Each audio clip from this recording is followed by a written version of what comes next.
Entering the Pat Mayo Experience. Pat Mayo Experience. Pat Mayo Experience. Pat Mayo Experience. Experience. Welcome to the Pat Mayo Experience, presented by DraftKings. The time has come. Football is that close to actually starting that we need to do the win totals. Today is the appetizer, the NFC win totals, with a Cust Corner mixed in between the divisions here. Oh, between two divisions at least.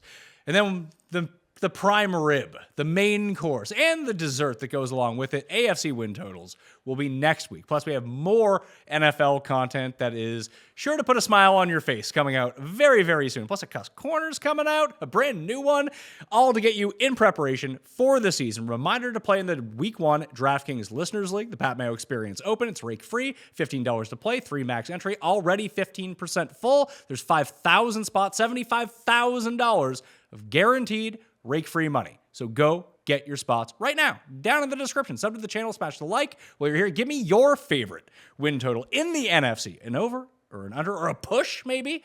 I don't think those markets exist, but if you can find one and that's your best bet, then boom, hey, drop it in the comment section. For all I care, you can go do that. Yeah, sub to the channel, sub to the podcast, rate and review 5 stars on the Pat Mayo Experience podcast, and runthesims.com, free player projections for the preseason. If you just want to put an email, you want the tools for daily fantasy, for player props, for betting, it's all there for you. Use code Mayo to get 10% off of the season-long package. Geoff Fienberg on the line with me, looking fresh, looking straight out of the 80s. No, it's my 1994 Super Bowl jacket, Super Bowl 29. I guess that would have been January of 95, the season of 94. So yeah, so maybe that, but like keeping this sucker fresh. It's a beaut, and I feel like I had a healthy off season where I've just sort of reset how I see, like, healthy change in how I view football after just such a heartbreaking finish. So I think I'm very much ready to bring my healthy emotional changes into the new season. I hope not. Yeah, the viewers don't want that. Yeah, no, it's not real, but I just feel like I kind of put thinking about football off for longer than I ever have before, and it's here, and I'm super excited. So you're telling me that you have yet to think about which random Chargers tight end you're going to bet to have a Week 1 first touchdown? Okay, I do think about the tight end position more than most because people around the situation are telling me, oh, Kellen Moore's good for scheming tight ends wide open. So people should probably consider them as a background flyer. But you are right, Pat. I look forward to betting Parham to score the first touchdown in Week 1, but I don't need no Chargers radio. We're an afterthought in a crowded AFC and a busy NFL. Well, another person who, if you haven't been paying attention to the NFL as much as you normally do during the offseason, he has made up for more than that, at least according to my text thread that I keep getting with Jets info every single day. It is Tim Undercust. Tim Undercust. That's not my name. I have been not only remarkably well behaved, but remarkably quiet for the last month. And I'm excited for this show. You say it's the appetizer. This show is the mozzarella sticks of preview shows. It is going to be the best possible appetizer you can have to whet that appetite before we dive into the American Football Conference. I think people are not going to be shortchanged here today. I think we have a lot of interesting things to say, at least I do, about some of these teams in the second tier conference, but there's still good teams there and there's still lots of intrigue, and a bet on this conference counts as much as a bet on the other. The NFC Win Total show on the Pat Mayo Experience. Just like mozzarella sticks, destined to give you heartburn. Yeah, and not out of an air fryer. Stop it with your air fryer nonsense. I don't want any air fryers, okay? Out of the oven or out of a deep fryer. That's the way to have them. You're like 4 months from being an air fryer guy. Like, yeah, that it's is true. Your trajectory on everything. No. I started using. I started using. You'll love it by Christmas. Yeah, No, I don't want an air fryer. Everyone loves their air fryers. Well, you enjoy them; they're good for you. But me, I want deep fryer. I want an oven. That's what I know. Wait, That's what I'm comfortable with. hold on. When was the last time you used a fucking deep fryer, pal? Well, I use oil to fry. Do you shallow fry things? Shallow fry or even somewhat deep fry in a wok. But you don't have a deep fryer, like a device, a deep fryer. No, I don't. I do not have one of those. But I mean, I deep fry it without a You deep just fryer. use it a wok your deep fryer. Yeah, of course. How high do you like? Do you put in the oil and just crank it up to max and throw shit in? Well, it depends on the oil, but yeah, I'm careful. Are you?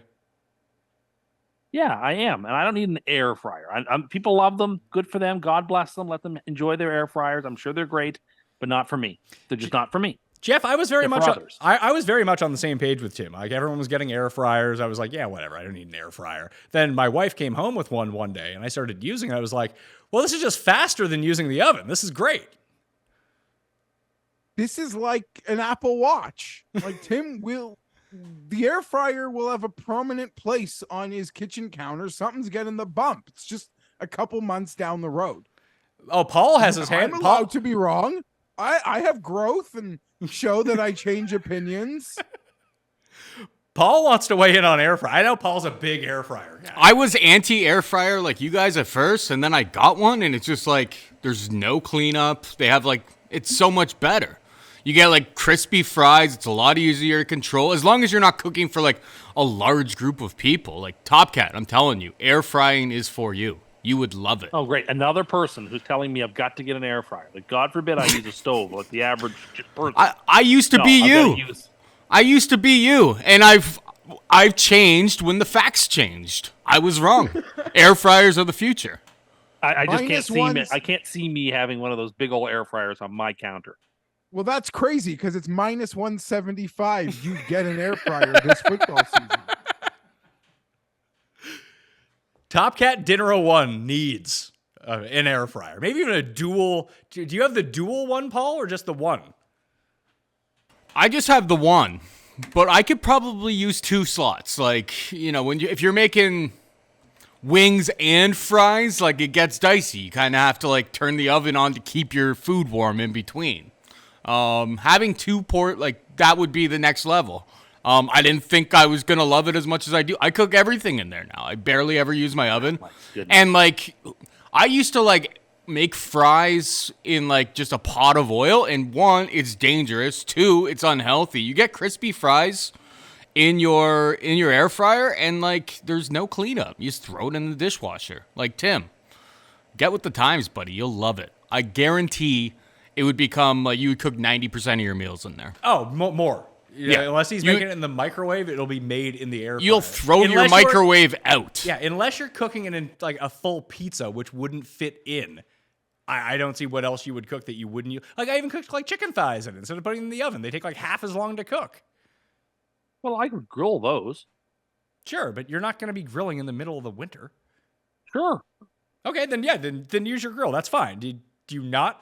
So for every piece of meat that you use, you grill? No, I usually bake. It's healthier. So this would save you a ton of time. Oh, great. So another person to add to the pile of people telling me I've got to have an air fryer, that is oven that was good enough for my grandmother and for my family and for me isn't good enough anymore. Might as well throw out my stove and take the element out. This is what I'm being told here. Your logic is so funny. Like, I've said this before, but if you were in a dentist chair before they, could freeze your mouth, you'd just been like, no, my grandparents did it without. There are a lot of people who still don't get that Novocaine in the dentist chair. The dentist will ask you before they do dental surgery, Jeez, would you like it? Would you like it? Because there's apparently, I've got asked this question the last time I was at the dentist's office.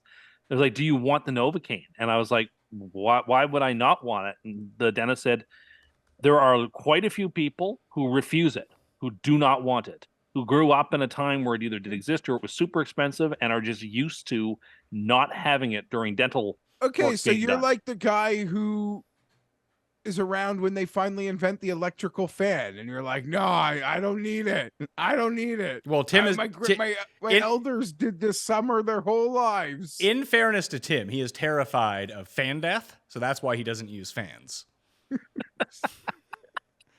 So in the comment section, please, if you are an air fryer enthusiast, please leave some sort of inspiring message to Tim. Because Jeff's right. I think minus 175 is like on the low end. Like if you can get 175 as your price right now on Tim becoming a convert to an air fryer, it's going to be like minus 900 in like 2 months. Paul. It's not going to happen. I recommended to Pat for like your birthday and for like Christmas to buy you an air fryer. That's how much it's changed my cooking game at home. Like long before we had this conversation. You'll have an air fryer, buddy. And you're gonna love it. You're gonna love it. I can't imagine. Let's get to the win totals. Let's start off with the defending NFC champion Philadelphia Eagles. At DraftKings Sportsbook right now, their over-under win total is 11.5, minus 500 to make the playoffs, 135 for the division, 2 plus 250 for the conference, 6.5 to 1 to win the Super Bowl. Geoff, do you expect a hangover from losing the Super Bowl a year ago? Not necessarily. They seem to do they have lost some pieces, but they seem to do such a great job at drafting and filling those holes. And the rookies we thought so highly of last year, they weren't even necessarily needed to play that big of a role. So now they all get a fill right in. I mean, I think the numbers are exactly where they should be. You're betting them at probably their ceiling, and there's some volatility that I don't want to bet into, but I think the numbers are bang on with them in a weak conference. The number seems right to me. It felt like a lot went right for them when they reeled off that winning streak to start the season. And then inevitably there's going to have to be some come down right now. Maybe there's not. Maybe the Eagles just steamroll everyone, and that's just going to be that. But what did they lose to? Washington was their first loss in that Monday Night Football game? Yes. So, and they didn't have Hurts the last 2 games of the season when I think they lost both games. Oh, they had lost to Minshew Dallas and New York. They lost to the Saints, didn't they? Did they lose to the Saints? Yeah, I can't recall, but I know they played Minshew for the last 2 or 3 games of the season. Had they not been truly so dominant every time that there was a question put in front of them in the regular season, I would still probably hold what I would call like the most irrelevant, easiest run to a Super Bowl that I've ever witnessed. I mean, getting there by them playing the Giants and then playing the 49ers, whose quarterback goes out in the first, at the start of the game. But they were so dominant every time they had to answer a question in the season that it's almost like you can't even use that path to the Super Bowl as a reason that they might not be so good. It felt like they almost had the Super Bowl won at halftime, and then Patrick Mahomes came back, beat them. So I'm gonna lean over for the Eagles just because the conference is so weak. I do think that they're far and away the best team. Like pending a Hurts injury at this point, they have Tim's buddy Mariota-son as their backup now, not Minshew walk. But all they got to do, Tim, is just run that play that can't be stopped, and they'll be fine. Yeah, I like the under slightly. I think I counted them up to 11 wins when I went through it. So you all make good points, but I happen to think that 3 of the 5 good teams in the division, in the conference, habitate in the NFC East. So I think it's a bit of there's a slight challenge there. I think that, there's 3 playoff teams there. Philadelphia's one of them, and they may win the division, though I think they'll actually be a wild card at 11-5 or 11-6 or whatever it is. A very good team. Hurts obviously took the big step forward, and they clearly were well coached. But, I'm somewhat of a believer in a Super Bowl hangover, but not a complete believer. Because, last year the Bengals got all the way to the championship game. So, and won their division. So things happened. Or they didn't win the division. Actually, did they? And the Chiefs had a hangover, then went to the Super Bowl, right? Chiefs, yeah. What happened? The Chiefs lost the Super Bowl, and the Chiefs won the Super Bowl. So, yeah, these things happen and they don't happen. You care about the coordinators, or it's irrelevant to you? It doesn't help. All of it, but it's still a very talented team. They lost people on defense. That's more important to me than their coordinators.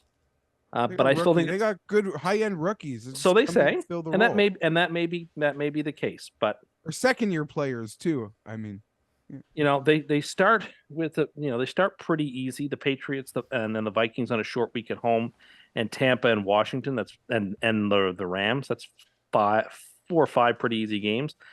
But then it gets sort of tough as they get into the next part of their schedule with some big games with Buffalo, the Jets, the Chiefs, the 49ers. Then they are backloaded against the Giants, who I actually think are pretty decent. So all things considered, I think it's a really good team. 11 wins. Slight under. Wouldn't play it either way. Yeah, I'm with you on that. That's not realistically where I want to be spending my money, is on these futures for the Eagles at 11.5. But let's see what the coin has to say, making its triumphant return to the show after a long vacation. The coin will be selecting. What are we going to go? Heads for over, tails for under. The nice Pat Mayo Experience branded coin. Ooh. Heads for over on the Philadelphia Eagles. 4L coin. Dallas Cowboys. Tim, who you got at 10.5 wins? Now, I like an over here. I like Dallas a lot this year. I think this is a very talented team. I'd like to, take a little bit of a victory lap of somebody who made a claim on this show back in like November that Tony Pollard was a top 5 running back in the NFL. He's like the 3rd running back coming off of most people's fantasy boards. He's actually a fantastic running back. He probably is indeed a top 5, no worse than top 10 running back in the NFL. I was dead right about him. I like that you could use the Jonathan Taylor like draft situation ADP as Pollard's better than him. You better believe I would take Pollard over Jonathan Taylor. Jonathan Taylor was terrible. Well, of course, but I just mean that doesn't mean whatever. Anyway, I like this Dallas team. I like Prescott. Hold on. Let's pump the brakes. Let's pump the brakes on this for a second. Just shut up for a second, Geoff, because I need to be able to respond to your point. I do have Pollard at number 3, but if Zeke was still there, he wouldn't be inside my top 10.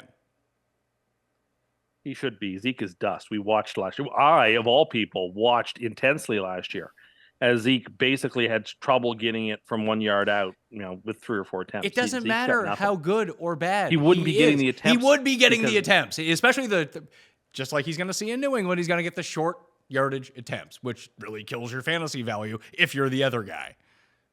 I'm not so sure. I mean, but a different coordinator, a better. I mean, Kellen Moore's one of the dumbest coordinators. I don't care for him. It's only one of the few steps that I thought the Chargers took wrong this season was to hire him. I think Dallas, it's addition by subtraction for them to not have him calling plays. I like that for them. I think this is just, this is a team that's made the playoffs twice in a row, and both times things got short-circuited against the 49ers for different reasons. It's still a heck of a talented team in a weak division. I like them slightly more than I like Philadelphia. So I'm going to take the over on them, but they don't play Philadelphia till week 9, which is unfortunate. I would have liked to see them square off a little earlier in the season while everybody's fully healthy, but que sera. Geoff, I don't know what to make of the Cowboys. Do you think that their defense, I mean, as soon as Parsons got like a little bit banged up last season, their defense took, I wouldn't say a precipitous drop off, but it wasn't elite like it needed to be the rest of the year. And maybe that's just who they truly were, and that Parsons was just playing over his head and making such an impact in every single game that they were able to kind of churn out a clunk. I mean, their offense was good, but it felt like it stalled at all the wrong times last year. They had these huge outbursts. And I remember when they basically just posterized Minnesota. But then when they really needed to get that first down, it just wasn't coming. Maybe it had to do with Zeke being on the field, or having Brendan Cooks as your second option with CeeDee Lamb. I think that's a big improvement over having Michael Gallup from a year ago. So I do see where they could take steps forward, but they just strike me as very much the same team that they've been now for the past few years. Yeah, I would tend to agree with you for the most part, although I am quite high on them, and I will pick them along with Philadelphia to go over their number this year. I love the Cooks acquisition. Normally, and I also love the Gilmore acquisition on defense to complement that secondary. Normally, like 2 guys that long in the tooth, I wouldn't care much for a team acquiring. I thought those are perfect players for the Cowboys. To Tim's point, like they're, and Dak, he's so vilified, but his season ends 2 years in a row against a great 49er team. I don't think, in the narrative around those games gets so loud in him in general. Great team. They're going over this total, but I can't trust them to do what some other people do because of Mike McCarthy. And that's just where I stand.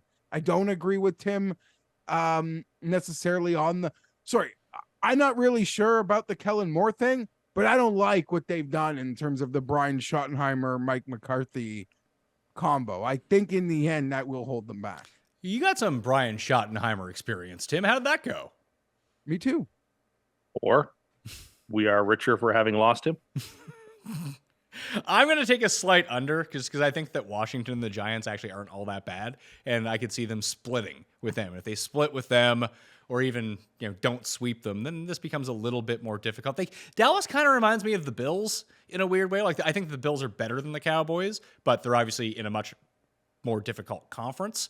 So you're just used to getting the same thing from these teams over and over and over again. That if they ended up winning the NFC East and went to the Super Bowl, I wouldn't find it all that surprising because I do think they're that good.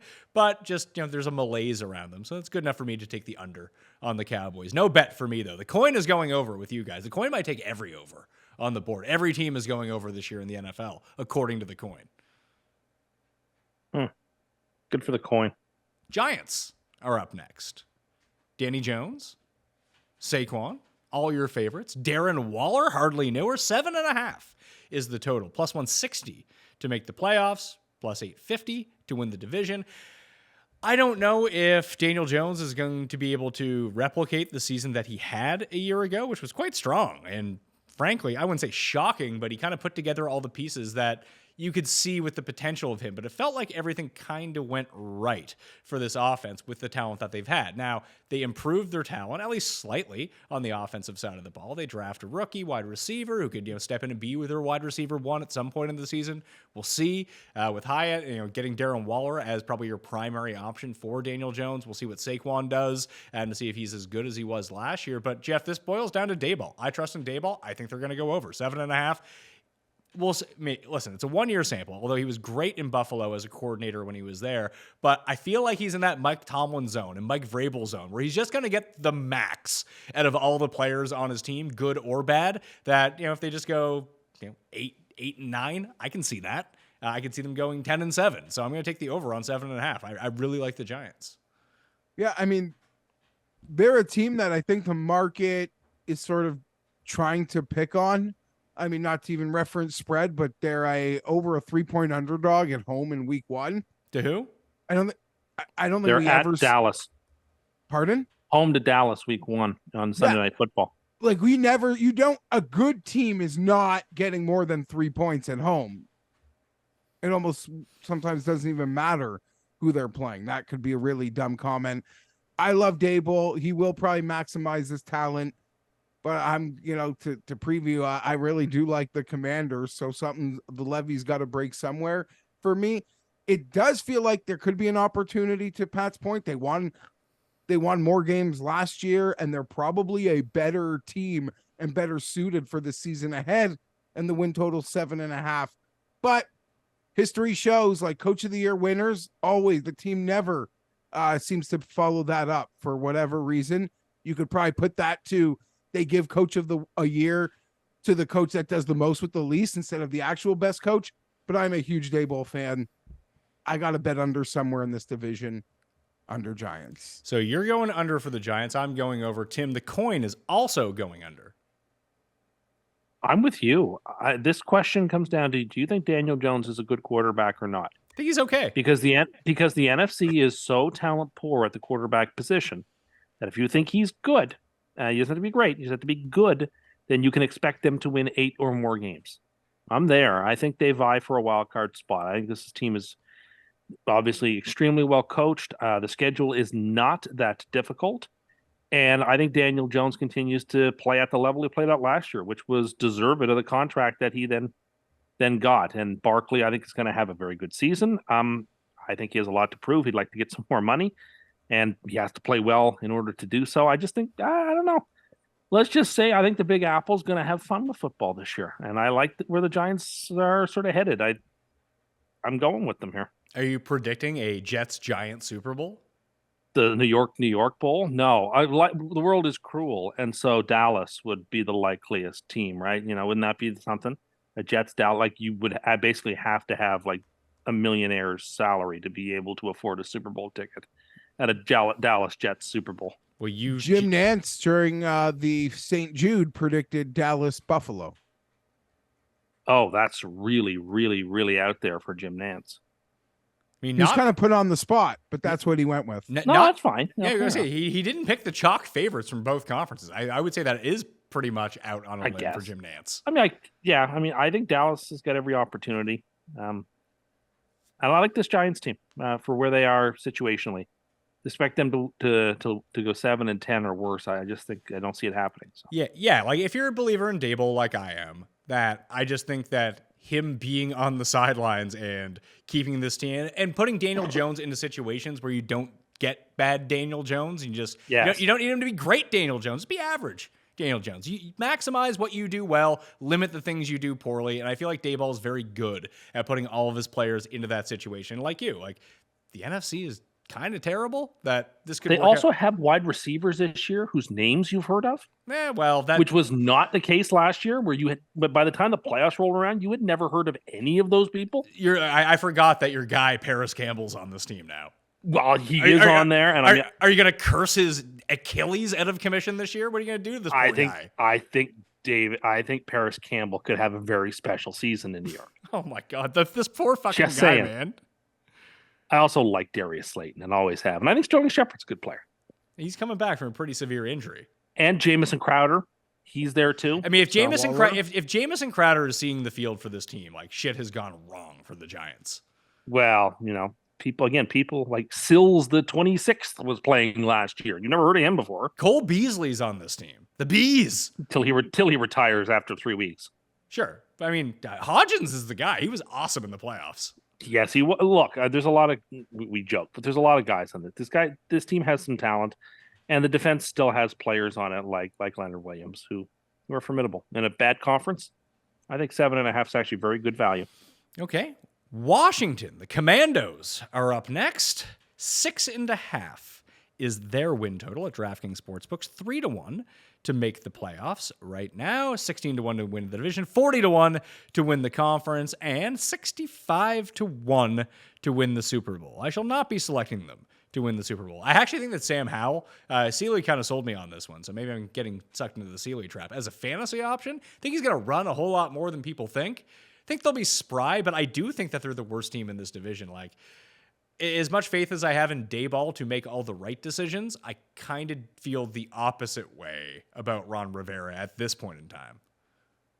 He's already using his offensive coordinator as a setup guy. He's already trying to cushion this fall by using his OC, who he clearly didn't even want there because he's, taking, backhanded shots at him. I have to go under because I don't trust Sam Howell. I can't in good conscience pick a team to go over a number in a division over a number that's not like 2 or 4 or 5. If I don't trust a quarterback, I just can't. And so I won't.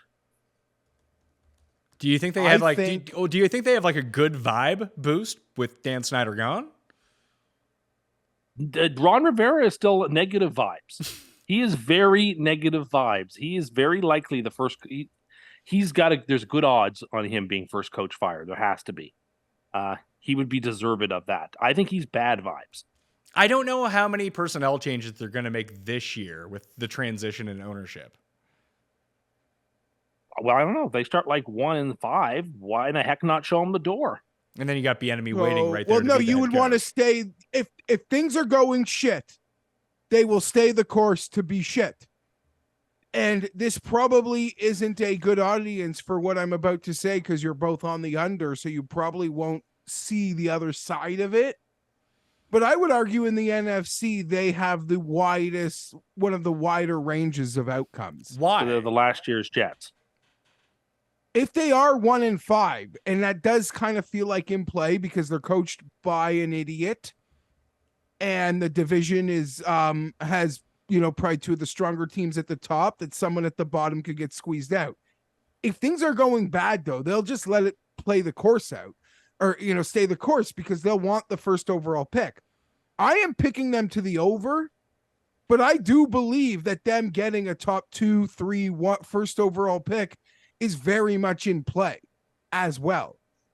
You'll know You'll know love after with 2 weeks whether you've won your bet. See, I don't think so at all because they actually start the season off weeks 1 and 2 like are winnable games for them.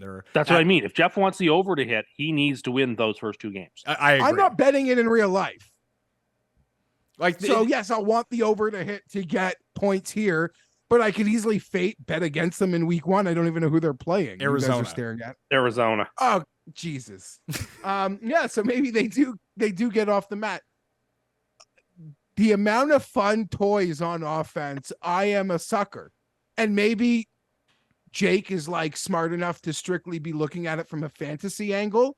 And I am now taking the season-long future angle with this fantasy brain, which is an epic miscalculation. But I am excited about the possibilities of things going a lot, not Super Bowl, not even win the division, but a lot better than people think. What is different this year than last year? It's all the same guys. You could say that you really believe in Eric Bieniemy. But I was never the biggest, like, why is this guy not getting his chance guy? But I could see it working there, or it could be a total cluster expletive. I am just in this moment still high on a lot of the stout names on that defense, and you can make the case some of them are just names alone at this point, but some of them have really overdeveloped and are fantastic.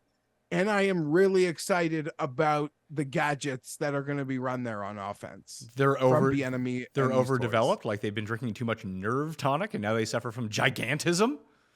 No, I just mean maybe some of the guys who had less name value are showing to be exponentially better players than the guys with the name credentials. Like Chase Young, who has Bosa syndrome and that he doesn't play. It's a demanding position, but yeah, they didn't pick up his options. So there's a lot on the line for him this year. Like I'm looking at their full schedule right now, and I can see how they get their over because their win total is only 6.5. There's 8 very winnable games on this, and maybe you fluke into a win here, but like Denver, Arizona feel like they have to be wins the first 2 weeks. Buffalo, Philadelphia are probably losses. Chicago and Atlanta have to be wins for them. They have to win one against the Giants at least, and they played at New York in week 7. And then after that, you have like New England. That's a winnable game. At Seattle, I mean, Seattle probably isn't going to be as good as they were last year. That's theoretically, I think Seattle's better than Washington, but I feel like that's a winnable game. At home against New York, the Rams, maybe you beat the Rams. I don't know. It feels like they're just on the like everything doesn't necessarily have to go right for them to be over 6.5, but like a loss to Denver and a loss to New England in Seattle like buries them. Yeah. And they could be horrible. Like I'm not planning any like hardcore futures on them, but I do like the over. I'm excited about what is possible there. I would hope if I am a fan of this team that like if it goes wrong, you want it to go horribly wrong. Yes. Like you don't want to lollygag like this team often does. Yeah, being 6-10 or 6-11 is not a great outcome for the season. Horrible. Yeah, it would be horrible unless within that 6-10, Sam Howell truly shows himself to be a guy. But is that possible? Maybe. Yeah, I mean, I would say it's just as possible that Sam Howell is really good as it is that like Desmond Ridder is really good or Kenny Pickett is really good. Like I have no idea. Yeah, I would agree with that. So let's make some picks for the division. I'm going to take the Eagles. Dallas. Eagles, but I so badly want to take Dallas, but the Eagles are just still there. Okay, let's move to the NFC North with the defending division champion Minnesota Vikings, whose win total is 8.5. When you start doing your fancy math on the Minnesota Vikings, it will show you that they wildly overachieved last year. And frankly, they weren't very good. But, Geoff, we always kind of like this team. I feel like 8.5 is low. And I don't love the rest of this division like everyone else seems to. I still think that Minnesota is probably the best team. And I mean, 8.5 doesn't it seem low for the Vikings, considering they're probably just going to be like 10-7? I wish I knew how to articulate my point better.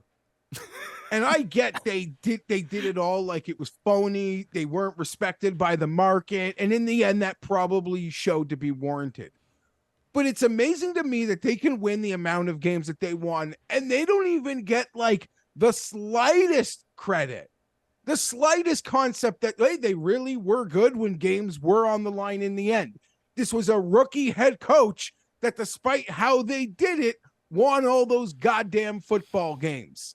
This was a team with like an aging, shitty defense that they're trying to replenish. I hope I'm not the downside of that as the guy who got Eric Kendricks, but yeah, so it's like they're the Rodney Dangerfield. I mean, they were never as pretty as their record, but they're not like a 3. They're not like a slum buster at the bar either. And in some ways they're being treated that way when there's still so much growth there. Even before he's gotten a little more respect, I've always been a guy who's come on this show and said nice things about Kirk Cousins. Never said he was better than Rodgers like someone else, but there's still so much growth potential in a lot of the core players here, regardless of the quarterback, who I don't think is as bad as he can be maligned to be. So yeah, over for me, but I was a stan for these guys last year. Like, I waved their flag as they were getting shat on. And in the end, I got shat on, but they cashed all my futures in the process. They cashed all your futures. And like, I mean, I know I did, and I know Tim did. I can't remember if you did or not, but like, we lined up to bet on the Giants against the Vikings in the first round. Like that's what the tea leaves showed all of us. The Giants were going to win that game. And they did, because Minnesota were giant overachievers who, you know, they probably should have been there because the rest of the division just wasn't all that good. But what do you make of it, Tim? I'm curious to hear your thoughts on Minnesota, because I love the over. I don't love it, but I will take it. By a half game, I think that they're going to go 9-8. There's another team in this division that I have my eye on. Oh, we know. So yeah, well, so I'm not really there with, but I still think that if they go 9-8, that's still a 4-game regression, and that's still pretty darn significant from the year previous. They still have Kirk Cousins, who is the best quarterback in the division, and they still have Justin Jefferson, who is probably the most electric playmaker in the NFC. And there's a lot to be said about that in a very weak division. Like, the NFC North and the South are both really bad. So I don't know. I think they can win 9 games. I look at their schedule, and I see a bevy of coin flip games that could go either way. Now, they won every coin flip last year, it seems. So negative regression could suggest they might lose every coin flip game this year to balance out. But I don't think, but it doesn't really work like that. Exactly. I think they're going to probably win as many of those as they lose. And so 9-8 seems like the perfect number for these guys. So by a hair's breadth, I take the over. I agree with you. And I think that's when people refer to regression, either in the positive sense or the negative sense, that it's not like, oh, they won 9 games they shouldn't have. They're going to lose 9 games they could have won. Like, if it's in coin flip games, they went 9-0 in those games. That doesn't mean if they regress, they go 0-9. It just means they're probably 50-50, which would be good enough to hit this win total. Yeah. The coin doesn't believe, though. The coin likes the under. Your team, Tim, the Lions, 9.5 is their win total. -165 to make the playoffs. +140 to win the division. Like, the overwhelming favorites in this division. I see the same things that everyone else sees with Detroit. It seems like a great path they're on. They're growing. It's a weakish division. It's a down division. They're improving all over the place, solidifying their lines. They've done a great job of that through the draft. They're going out. They've solidified their secondary a little bit more this season. If Geoff can just be as competent as he was a year ago, it's going to be fantastic news. And they're probably going to win this division. But I just feel like having any sort of expectations on the Lions is just like when you put expectations onto the Browns, that it's just going to go horribly wrong. Not to send this sideways in some respects, but they have a linkage because they seem to be the teams that Tim is obviously gonna have his flags in the hardest for. If there were odds, and I don't even know how you would quantify this question, on who will be the most disappointing team in football this year, both the Lions and the Jets would be very high on that, or short on that odds board, mainly because the expectations for them are both quite high, but I think they're both the favorites to be the teams that disappoint the most.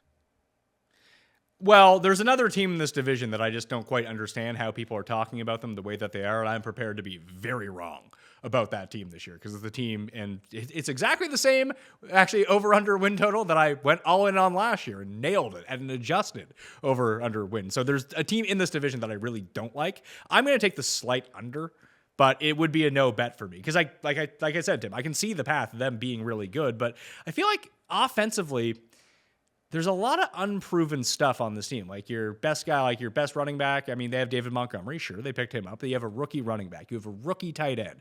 Amon-Ra's great and everything, but he's still a slot receiver. He's not Justin Jefferson out there. Jamison Williams was supposed to be that guy, but he's too busy betting on his own win total. So he can't even play. And he has a hamstring injury that he can't rehab with the team because he's fucking suspended.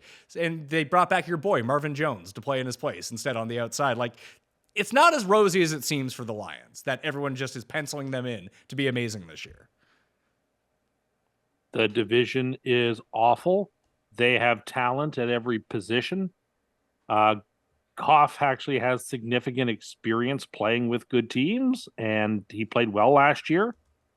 I don't know what there isn't to love about this franchise. It's not just the fact that they were hot down the stretch last year, which they were, but that's not enough reason. Like, Goff is very good. Jahmyr Gibbs would be my pick to win Rookie of the Year right now on the offensive side of the ball. If I had to make a pick, I think he's going to be tremendous. Would I have taken him where the Lions did? Absolutely not. But do I think he's going to be absolutely fantastic? Yes, I do. I love that receiving core. I don't care. Amon-Ra St. Brown is great. I've always been a fan of Khalif Raymond. I've always liked Josh Reynolds. I think those are good players. And then when Jamison Williams finally does get to hit the field, he's a game changer, or can be, has the potential with his speed. Sam Laporta is a really solid, I think, going to be solid tight end. And then there's guys all over that defensive. They kept their DC in place. Aaron Glenn, who I did a very good job last year with a team that doesn't have a bunch of names outside of like Aiden Hutchinson. So, this is a team that has everything going for it, I think. And then the NFL put them in the opening game as if there was any question as to whether the Detroit Lions are exciting. They're in the lid lifter against the Chiefs, and I think they're going to give them a game. I'll tell you right now, I think they're going to cover the number against Kansas City in a close game. I think they're going to be a really fun team. I don't think they're afraid of anybody, and I think they are coached by somebody who showed actual improvement in his coaching, which is something you rarely see at the NFL level. He's somebody who's gotten better at his job. He wasn't too proud to basically stick to a system and never change. And I think that shows, that type of growth is what you want to see from a coach if they're making mistakes. I have every confidence that this team is going to make some big jumps forward. And the NFC is so darn weak that give them the opportunity. I'm with them. I'm on them. I support them. But part of the reason the NFC is so weak is because the Lions are anointed as this great team, which might be all the good quarterbacks from the other conference. That's the reason. No, I understand, but the NFC, it's winnable. Like, I see the path for this shitty team. It's because they'll look at odds and they're the Lions. They haven't proven anything. Now, I actually agree with almost everything Pat said, so I don't really need to break them down. And I like a lot of football fans, sports fans. I am loving what's happening there. I'm going to cheer for them because I love anytime a downtrodden team gets on the come up. I have decided this is a team that I'll be excited to bet week to week in the spots where I feel are great for them, and I'll probably bet them hard. But in a season-long market, I'm just not there where some other people are. So you're going under as well? Yeah. Okay. They remind me of, I'm trying to think of the right name here. I was going to say Marty Jannetty because he was Intercontinental Champion. But there's two types, at least historically, of Intercontinental Champions. It's the best wrestler on the card. Can they make that leap to the next level, like a Shawn Michaels, like a Bret Hart, who use that as a jumping point to become world champion? Or are you just Jeff Jarrett every single time? He was a 7-time Intercontinental Champion that there was just no chance that he was ever going to win the WWF title. He was just that was going to be the peak for him. Feel like that's kind of the Lions right now. They've won the Intercontinental title. Will they ever be world champion? I don't think so. They don't need to be world champion to win 10 games and clear that number and win the division and make people money. Sure, but I agree. I still think Minnesota. I like your analogy. I agree. Like, maybe Minnesota is as good. I think Minnesota's better, but let's just say that they're as good. You can just bet Minnesota at a 1 win less.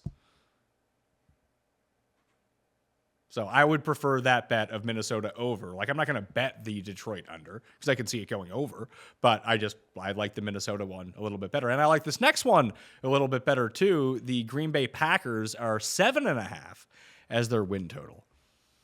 They're 4-1 to win the division. I think this is one of the better division bets that is out there. It's not necessarily that I believe in Jordan Love and believe in the Packers, but it seems like they're just kind of written off as they're just going to stink this year. I don't think that's going to be the case. They return a defense that's pretty good. If Love is competent, which we don't know if he's good, we don't know if he's bad, but if he can be like Daniel Jones middling, I think this team can be really good. I am reading that mail. I don't know that we've spoken about this once, Pat. I have 2 win total bets in this conference, like real bets, not just an opinion, a lean. One of them is to the Packers over. I like what not to overrate the preseason, but everything out of there seems to be like they will be fine with Jordan Love. They didn't get great quarterback play last year, truth be told. And you stare down this roster, this depth chart, man, like I am a fan. And if Jordan Love is average, they'll be really good. They'll clear this, and I'm expecting them to be above it. So I am in on everything you said there. I have bet the over 7.5. I like that 4-1 to win the division. Let's hear it, Tim. The coin is going under as well on the Packers. I'm torn because they have perhaps the softest stretch to start a season, but then it gets pretty difficult. And so like cricket style, can they accumulate enough points at the start to hold off their opponent? I just don't know. I think it's going to be a very close run thing. I don't agree with putting any money on one way or the other. I think it's going to be right down to the wire. I guess I will take an under, but maybe by a half game. Like, I don't know. I look at that stretch.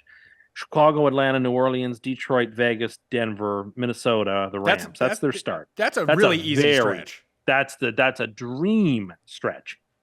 But they kind of got to win almost all of them, because then it's Steelers who are good, Chargers who are good, Lions who are good, Chiefs, Giants made the playoffs, Tampa's no good, Carolina's no good, Vikings are division champion, and then Chicago again. Like, yes, it's easy to start, but it is tough finishing out. And I don't trust Jordan Love. And I guess another reason I have to go slight under is, again, like I said with the Commanders, it's hard for me to pick an over on a team whose quarterback I just don't trust, as long as that over-under isn't like a really tiny number.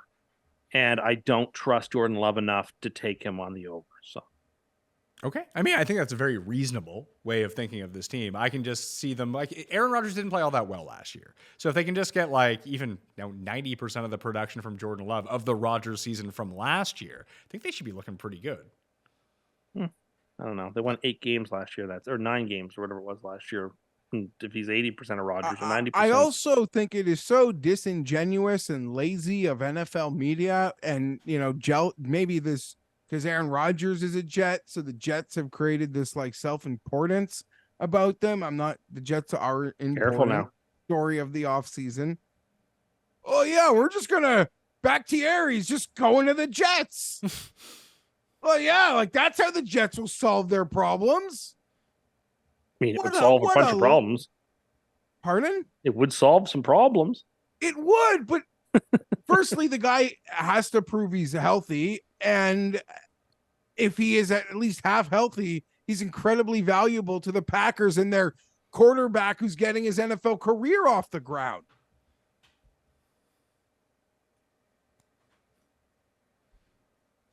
And I also think they're going to be competitive. So this world where they'll just be ready to trade him to the Jets in a month and a half bothers me, but whatever. August. The Bears are next. The Bears win total is 7.5. They're plus 150. I agree with you. The only reason that this number is 7.5, I have to think, is because the ridiculously easy schedule that they play. Like they do have like 9 winnable games here. Like, especially if Green Bay is not good and they can sweep Green Bay, then this under is not looking so good. But if Green Bay is like okay and like, I don't know, like they play at the Bucks in week 2. No one really expects the Buccaneers to be any good. But, like, do we expect the Bears to be, like, 7-point favorites at Tampa Bay? I don't. They're going to be underdogs in almost all those games. Like, even these games that are quote-unquote winnable, they're going to be the dogs in. So, I don't want anything to do with them. 7.5 is, if you told me the number was 5.5, I would probably have to sit here and really think about it. 7.5 is a slam dunk. Do you know that it's not Fields free is money the- because there's no free money on over/under win totals, but it's darn close to it. To be an under.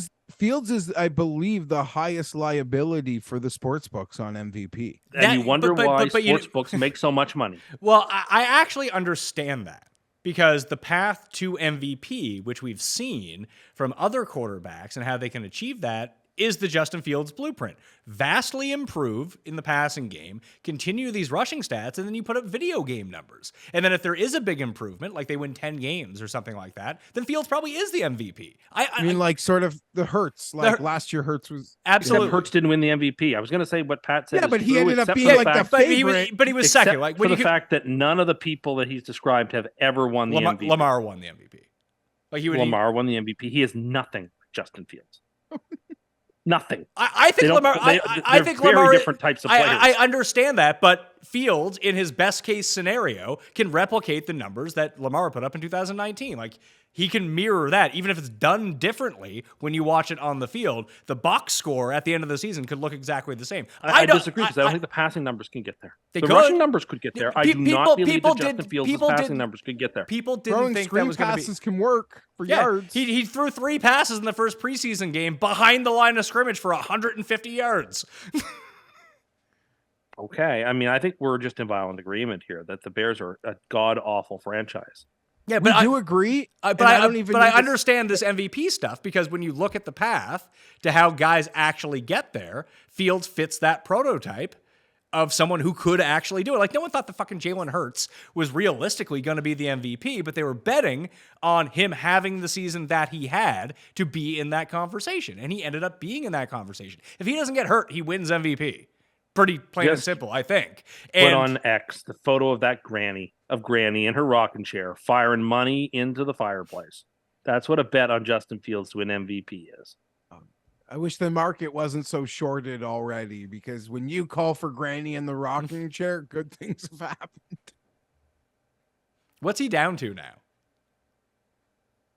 I don't have it. 20 to 1 is it are his odds. And who's around him? Who's around him at 20 to 1? Dak, Tua, Goff, Deshaun. Like I think Deshaun Watson won't win, but he's longer odds than Fields. And even though we did the quarterback ranking show, which everyone should go check out on the channel right now, and you have no faith in Deshaun Watson. No, but I don't. But you could see the path for Deshaun Watson. If he was back to 100% of his full capabilities, played that way this year, he could throw for 4,700 yards and rush for 1,000. Yes, I agree. And there, people are projecting that onto Fields as well, because theoretically, I think that is possible. I just don't think he does it, because I don't think he's that good. I don't think it's possible. And certainly 1 out of 20 or 1 out of 25 are ridiculously short odds. Yes, I would not be taking. I'm that on at the 20 to under, 1. but I don't really need to say anything negative. Tim seems to be taking all the attention, and the Bears fans can come after him. Are Bears fans like diluting themselves into thinking this team's going to be really good? Oh, who was our great signing? Oh, a linebacker. Fantastic news. Oh, we signed DJ Moore. What a game changer. And I like DJ Moore. He's fine. And I like Chase Claypool. But, like, whatever, man. Like, this team is awful. Yeah, people are expecting the midway to return here. And maybe they're right. Like, I'm going to look really stupid when they're really good, but just I don't see it. Like, if we were going to take a bet, like right now, Justin Fields is 20 to 1 to win MVP. I don't think he's going to win MVP. I don't think this other guy's going to win MVP. But the same wish casting that people are putting on for Justin Fields and his path to win MVP, I don't think it's markedly different than Daniel Jones's path to win MVP, and he's fucking 50 to 1. I would sort of agree with you there to a point. Like Daniel Jones but I would could take rush. Daniel Jones at 50 to 1 a million times over 50 to 1 Justin Fields. So even both the same odds, I would take Daniel Jones at the same odds as Justin Fields. If they were the same odds, I don't think that I would agree, because I do think that the ceiling for Fields is I'm not so sure we can know the ceiling's there. We have no evidence of a ceiling. Yeah, but you're None. you're trying to predict. You're just making up and- a ceiling you think maybe might possibly, if he was a different person, what he might look like. I think that's foolish. Absolutely. But I mean, we're doing the same thing. We're going to talk about Daniel Jones. I think we kind of realistically know what his upside is, but could he throw 4,300 yards, rush for... He's a poor man's Kirk Cousins. But he That's rushes... what Daniel Jones is. Yeah, but he rushes a ton. Like, Hurts ended up scoring, what, like 12 rushing touchdowns last year? Like, he was so impactful on the ground that Daniel Jones... Like, it was like the Cam Newton year, when I think he rushed for 12 touchdowns, and the following year he rushed for 1. And, like, it just rushing touchdowns are a weird, non-predictable stat unless you're always rushing from the 1 yard line. Like, Josh Allen's going to get his 7 every single year, and Hurts is going to do that too. If Daniel Jones just became that guy, all of a sudden his 676 rushing yards with 12 rushing touchdowns to go along with 4,000 yards passing look really good. It'd be the same thing for Fields, just I don't think he gets to the passing yards. But anyway, I don't know why I'm arguing for Justin Fields, but I understand why you would take that bet. And if you're in love with the Bears over, if I was in love with the Bears over, I think that I would take the shot on Justin Fields. I'm not taking the shot on Justin Fields in terms of MVP, but if they do get to like 11 wins, I think he'll be in the conversation. Because how else are they going to get to 11 wins? Yeah, he'll be Superman. I guess. Yeah, I see what you've done there. I will be wrong. I will lose money if the Bears win 11 games this year. Me too. We're round to unders on the Bears of 7.5. Even the coin is in full, to quote Fred Durst, agreeance on that one. But that is the midway point of the show. Still a ton to come, but for right now, we have a mini version of Cust Corner. Cust Corner, it's Cust Corner. Cust Corner, it's Cust Corner. He's got the hottest takes with the highest stakes. He should be president of the United States, but it's Cust Corner, it's Cust Corner. Cust Corner, Sort of inadvertently, it feels like we almost already had one, but I have a topic for you. Okay, fire away. Geoff, did you see the tweet that I put out with Tim saying that he could do 18 shots in 4 hours on a golf course and be slightly buzzed? Well, it's not even half a 40. Tim's a dump truck. I get that. I don't think that's going to be possible, Tim. I think you would be like that guy on my bachelor party that we almost drove over on the cart path on the golf course, that you would just be passed out somewhere on the course. I had this idea that for the Ryder Cup tournament that we are playing, that you should be allowed to substitute a mulligan for a shot. And that there would be a maximum amount of mulligans you could take, up to 18. 18 shots. No, the mulligan would need to be worth like 3 shots. If I was playing you in a match and you like a shot to get out of your shank. Like, Yeah, but there's a point of diminishing returns there, right? Every mulligan you take is getting closer and closer to you taking one too many. like under Tim's rules, like I don't know, I would just every like 5 holes, I would take a mulligan. I wouldn't be feeling that shot anymore. Yeah, but he's like one shot for a mulligan in a bet is not a fair deal. I would tend to agree with you, but the way that he was passing it off is that he could just do 18 shots for his bad shot on every hole and be fine. Well, I mean, and listen, this story may be apocryphal, but I was under the understanding that the reason that Goff is 18 holes is because that's how many shots of whiskey was in the bottle of the person that helped to institute the game. And it was like a shot a hole. And that was sort of why it's 18. And so the idea of doing 18 shots in a round of golf, yeah, I mean, you're going to feel buzzed, no question about it. But like, are you going to be like passed out? Yes, to 18 shots in 4 hours. If you're doing absinthe, yes, sure, which is what you seem to be recommending. What are you doing shots of? Well, what if I'm doing shots of beer? What the fuck are you talking about? But I'm just doing a quick shot of beer. Oh, you've really changed the narrative on this one, haven't you, pal? I mean, I could easily do 18 to 20 shots of beer. Sure, you're right. You can do a shot of beer, Tim. How many people are doing beer shots out there? I've done that before. Not what you were talking about. But I mean, if it's hard alcohol, it would depend on the stuff. Tim, let's play a round of golf. You take a shot on each tee box. I'll rip a binger. We'll go 18. Paul had his hand up. Paul? I mean, going from liquor to beer is like, now you're saying that you can do 12% of like what you originally said. It's 5% versus 80%, right? Like 12 and a half. So yeah, of course, any person, a child could do, 20 or 18 shots of beer. Yeah, I've done centuries before. I mean, that's the only time I've ever taken a shot of beer, where you do one shot of beer per minute for 100 minutes. It's not that difficult to do. But you want to get back and you're throwing back like a shot of Jameson every single hole, you're going to be fucked. Well, I don't think that that's necessarily true. And usually you would be booze, but would you be completely polluted? I don't think so. It's like a shot every 17 minutes.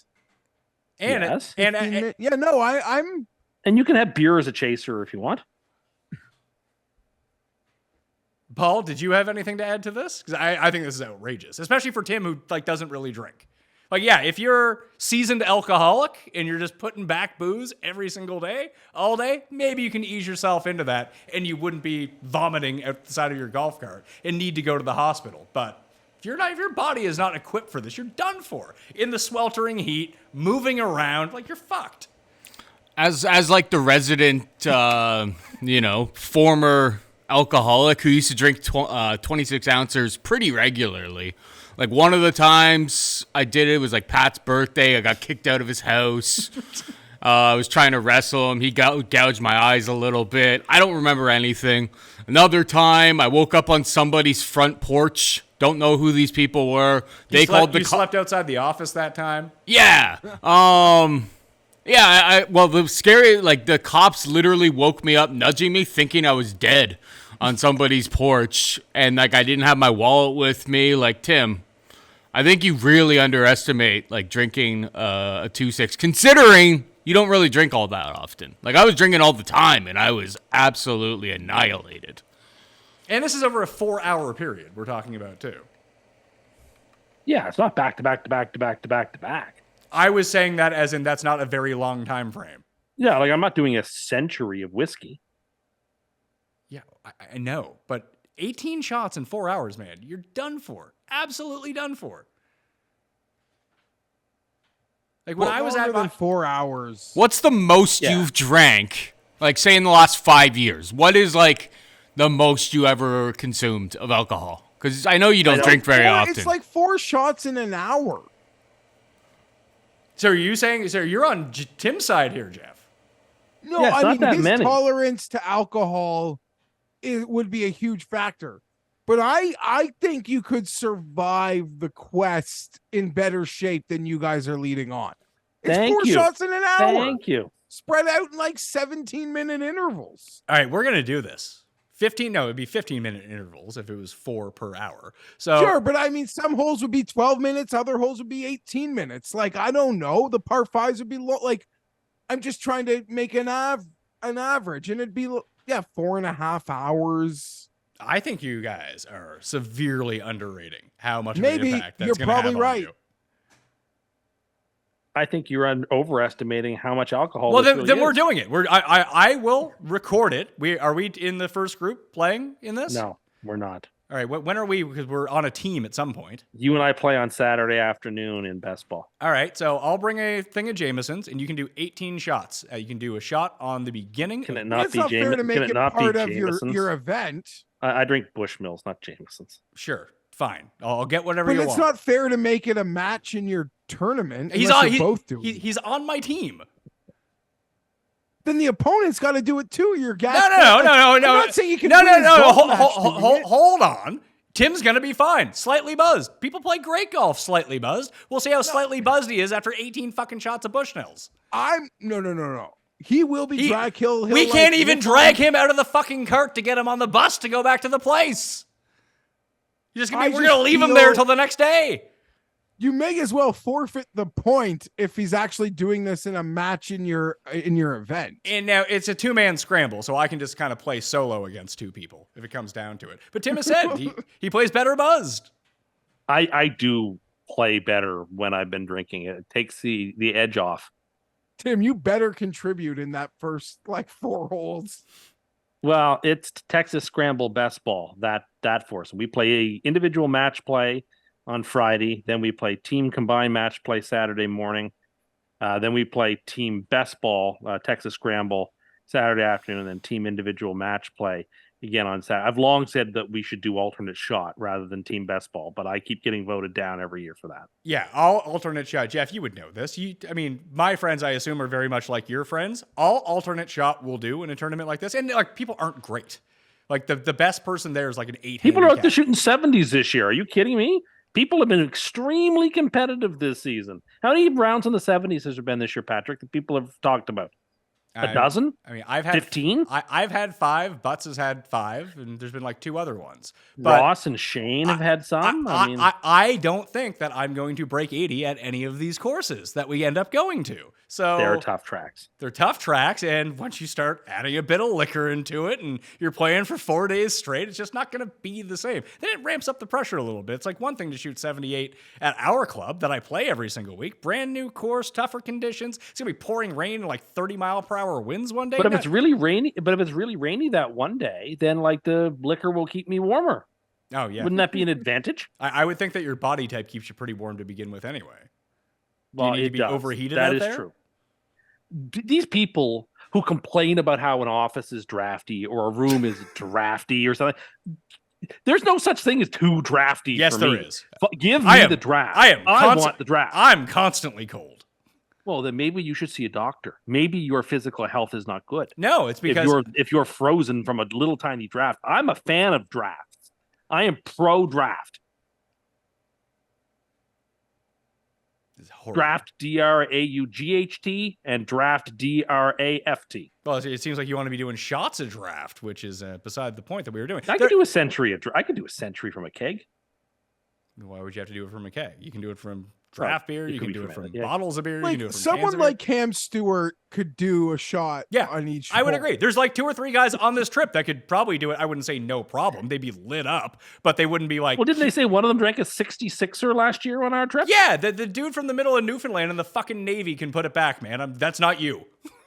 I played in a buddy's member guest a couple weeks ago, and one of my buddies, he drank like a Gatorade bottle full of booze by the 7th hole. He was literally on the ground. Like, he couldn't even, honestly, like, this was a nice place. It was kind of like an embarrassment. Like, get your I played shit golf together. 2 years ago. I played golf with a fellow at a club. And I didn't know him. He was the friend of one of the fellows we were playing with. He shows up in jeans, and he doesn't use a tee. And he brought with him 2 cases of beer. This is the same guy. And he shot 77 for that round of golf, and he drank 18 beer, 19 beer, 20 beer in jeans. It was like watching Mozart play the piano when you're Salieri. You can't even believe it's happening. That's the best. I love stories like that, and it's Didn't so use humbling. a tee on the tee box and was just striping it down the middle. Like on Like, top we are- of that, there is nothing worse than your buddy who like never golfs and comes out and like beats you by 4-5 strokes. Like never plays ever. Oh, it's the worst. It happens. But yes, I just don't think you're going to survive this one. 18 shots of beer. No, that would do me. You're not doing 18 shots of beer. Or White Claws. You're not doing What are you 18 shots of talking about? Now you're changing it. Absolutely. You know what? Now he's terrified to do this, by the way. Not terrified. Then do it. Not intimidated. I'm not intimidated. We're playing the practice round on Thursday. We'll do it then. Well, we could, but like my whole point was that it should be set up so that you could have a mulligan, a hole if you wanted, based on the shot. Yeah, but if you only end up taking like 3 mulligans, then it's like going to be nothing to you. Then I suppose if you take one, you have to probably take 9 if you're going to take one.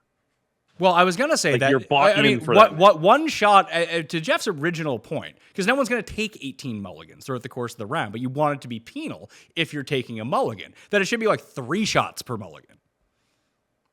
If you really want to take one, now you're gonna, like, you take 3 shots in a row. I mean, at the height of my drinking, my move was just show up to the bar and just pound 3 shots of tequila. Then I was feeling warm for a while, and I didn't need to go back to the well. But that was like a nice base to set myself at. Kind of buzz after like 3 minutes of being there. If I pounded back 3 shots of tequila on like the second hole, I'd have a good buzz on for like 8 or 9 holes, I think. Well, that would be fun. We could do that in the practice round. Yeah, but that's 3 shots of tequila, then having to like redrop and hit the shot that you just took a mulligan for, probably might just go find that first one and play it as it lies. But what if it's lying in the trees? Knock it out. I'll stand where there's a split. It'll be like Mexico City with Phil. I was going to hit my driver out of this bush, you see, but there's a water main here.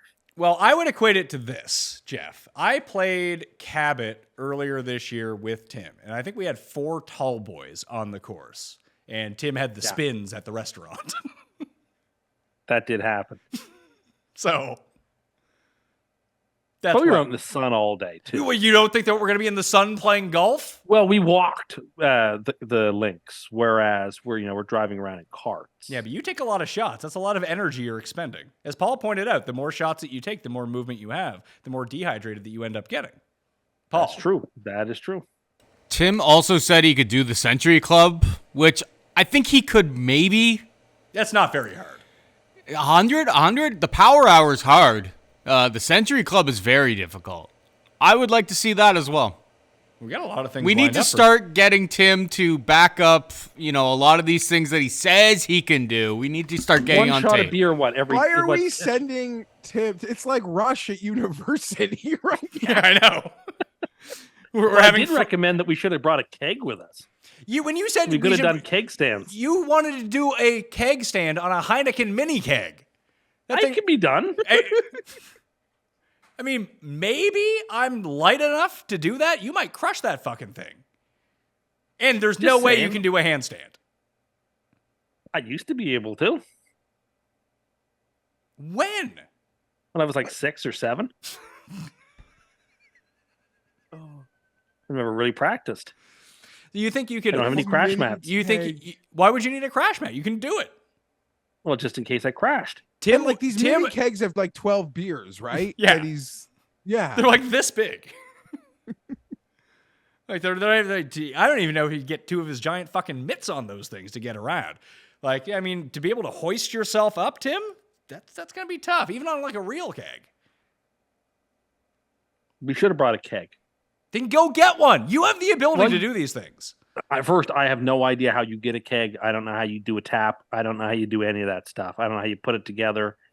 I don't know. I just don't know. I mean, if a bunch of drunk 18-year-olds can figure out how to do it every university across any country, I think you can probably figure it out. Plus, you can't bring the keg out on the golf course. So, like, I wouldn't be able to drink it all the time.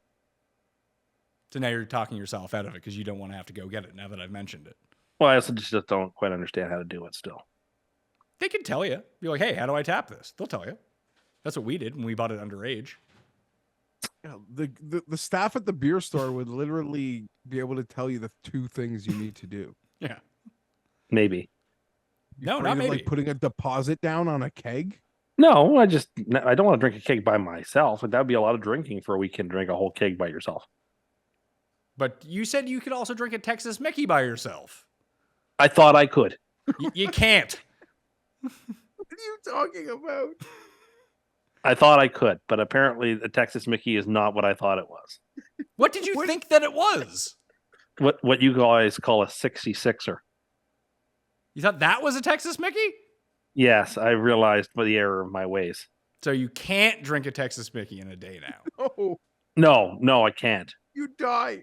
I mean, yes, that would be. I don't think you could drink a 60. I don't think you could drink a 40 in a day of liquor. You'd have to start first thing. I don't think you would make it. I think you'd fall asleep. Like I said, if I had a 40 of gin in DC and started it first thing in the morning and went all day with it, I think I could do it, but I think I would be wrecked. I just don't think you'd make it throughout the day. I think you would fall asleep at some point. I think you should try that for the week 1 Jets Bills Monday nighter. Like that should be your lead into the game. Yeah, just take all day off, DCs and gin from 6 a.m. I need a mental health day, and that mental health day consists of me drinking gin all day. All right, let's get back to the win totals. We got San Francisco. I think their quarterback is able to throw with his right arm for at least week 1 this time around. Is everyone sold on Dirty Purdy, Geoff, as the quarterback? People are like, oh yeah, he's good. Maybe he is. And maybe Kyle Shanahan can coach up these mediocre quarterbacks. Maybe he's legitimately good. Could you see a scenario where maybe he's not so good? Yeah, of course. I believe in the 49ers. I believe in Kyle Shanahan, everything that goes on there. But I am not sold on Purdy.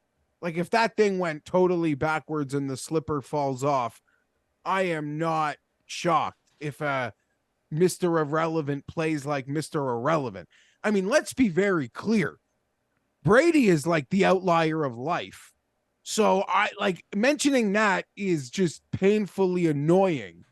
But outside of that, like, who's been drafted? Wilson 3rd round. That was sort of the start of something. Cousins 4th round. Okay, great. But didn't even perform. He isn't even with that team that drafted him. Dak is 5th round. It's just so rare. It's so hyper rare. I don't fully believe. I almost would need to see it more than once, like again.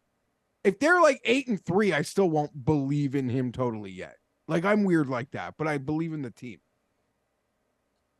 They had the best defense per DVOA a year ago. Dallas was number 2, New England was number 3, Buffalo number 4, the Jets were number 5. As we've seen, Tim, year over year, it's very hard.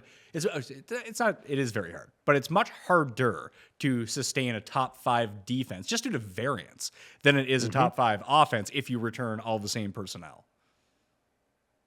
I agree completely. So you expect to see a little bit of a downturn in the defense. And like Geoff, I am not sold on the quarterback. And therefore, I can't, in good conscience, recommend an over on a team's quarterback who I don't trust. And I've seen enough of the backup to know I don't trust him. Oh, no. And the guy they spent all their draft capital on who's going to be their 3rd stringer, he can't play apparently, because he's their 3rd stringer. So I think that this could go really bad really quickly. I'm not going to predict that. I'm going to predict that they just sort of tread water. Maybe they get a wild card. Maybe they don't. But I could see this going very badly. They don't have because the conference is so bad, how bad can it go? Yeah, well, that's it. I mean, they could win like 6 or 7 games. No, I don't think so. I think like it could, because I think they're going to be barely getting into a wild card spot. I don't know that I'm even going to pick them to win the division. I'm going to pick an under. I don't trust the QB enough. I'm sorry. I can't pick a team whose quarterback I just don't trust to win 11 or 12 games. And I can't do it. And I won't do it. But Geoff, they could have the Darnold as their quarterback. Would they go That's undefeated? a problem. Because that is I told someone asked me what the optimal outcome of the season was this year for the Pat Mayo experience. What is the most enjoyable for me, for Geoff, for Tim, for Paul, the viewers out there at large, you people? It's San Francisco, led by Sam Darnold, beating the Jets in the Super Bowl. That is the answer.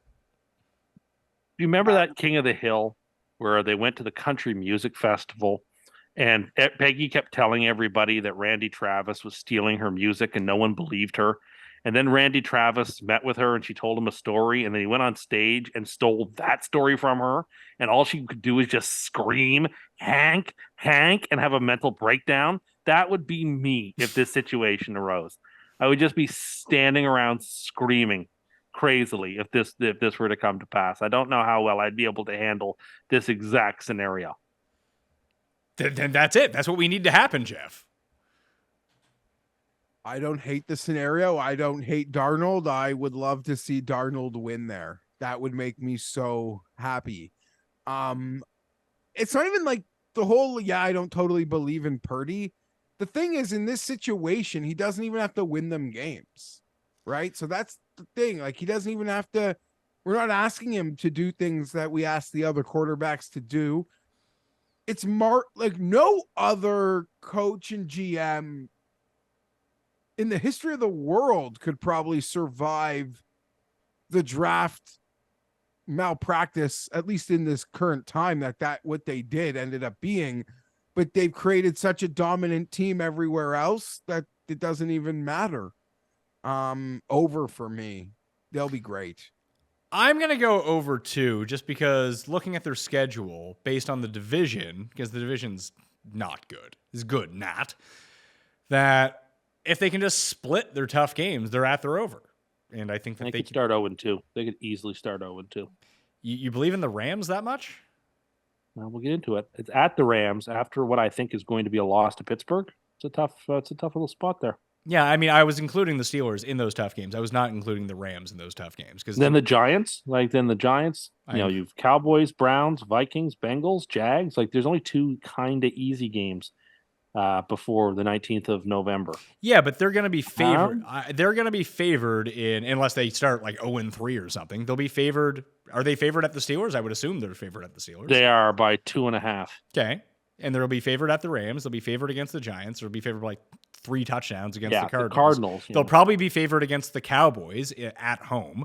They'll probably by like 2.5, 3 points, whatever it is. They'll be favored at the Browns. They'll probably be favored at the Vikings. I don't know if the Bengals will be favored over them. That could be close to a pick 'em, being that it's in San Francisco. Outside of Arizona and maybe Pittsburgh, they have the worst quarterback in every one of those games. Sure, but they have the best defense in all of these games. I know, but they got the worst quarterback. They're not. Just saying, beware of backing San Francisco.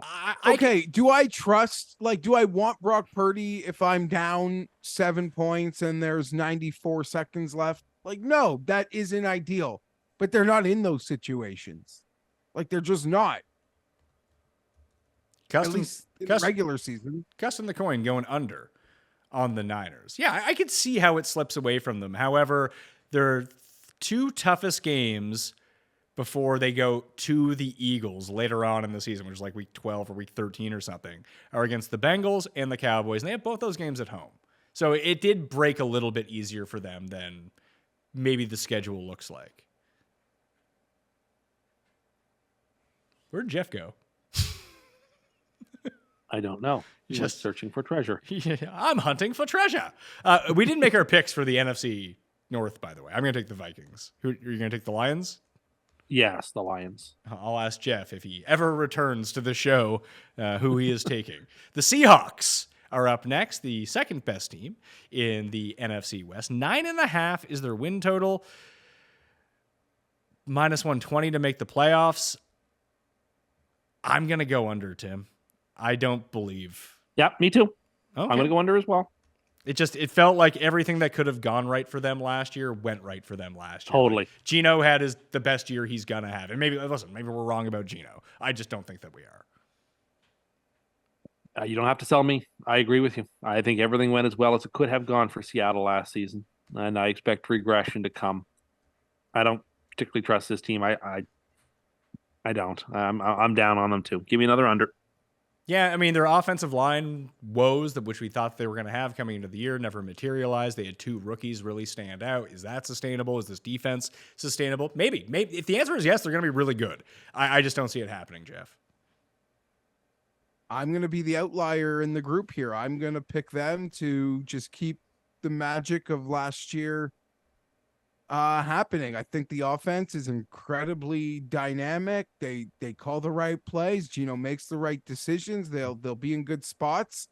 Bobby Wagner is back on defense. I don't like that is as big of an addition as almost anything that happened in the league, in my opinion.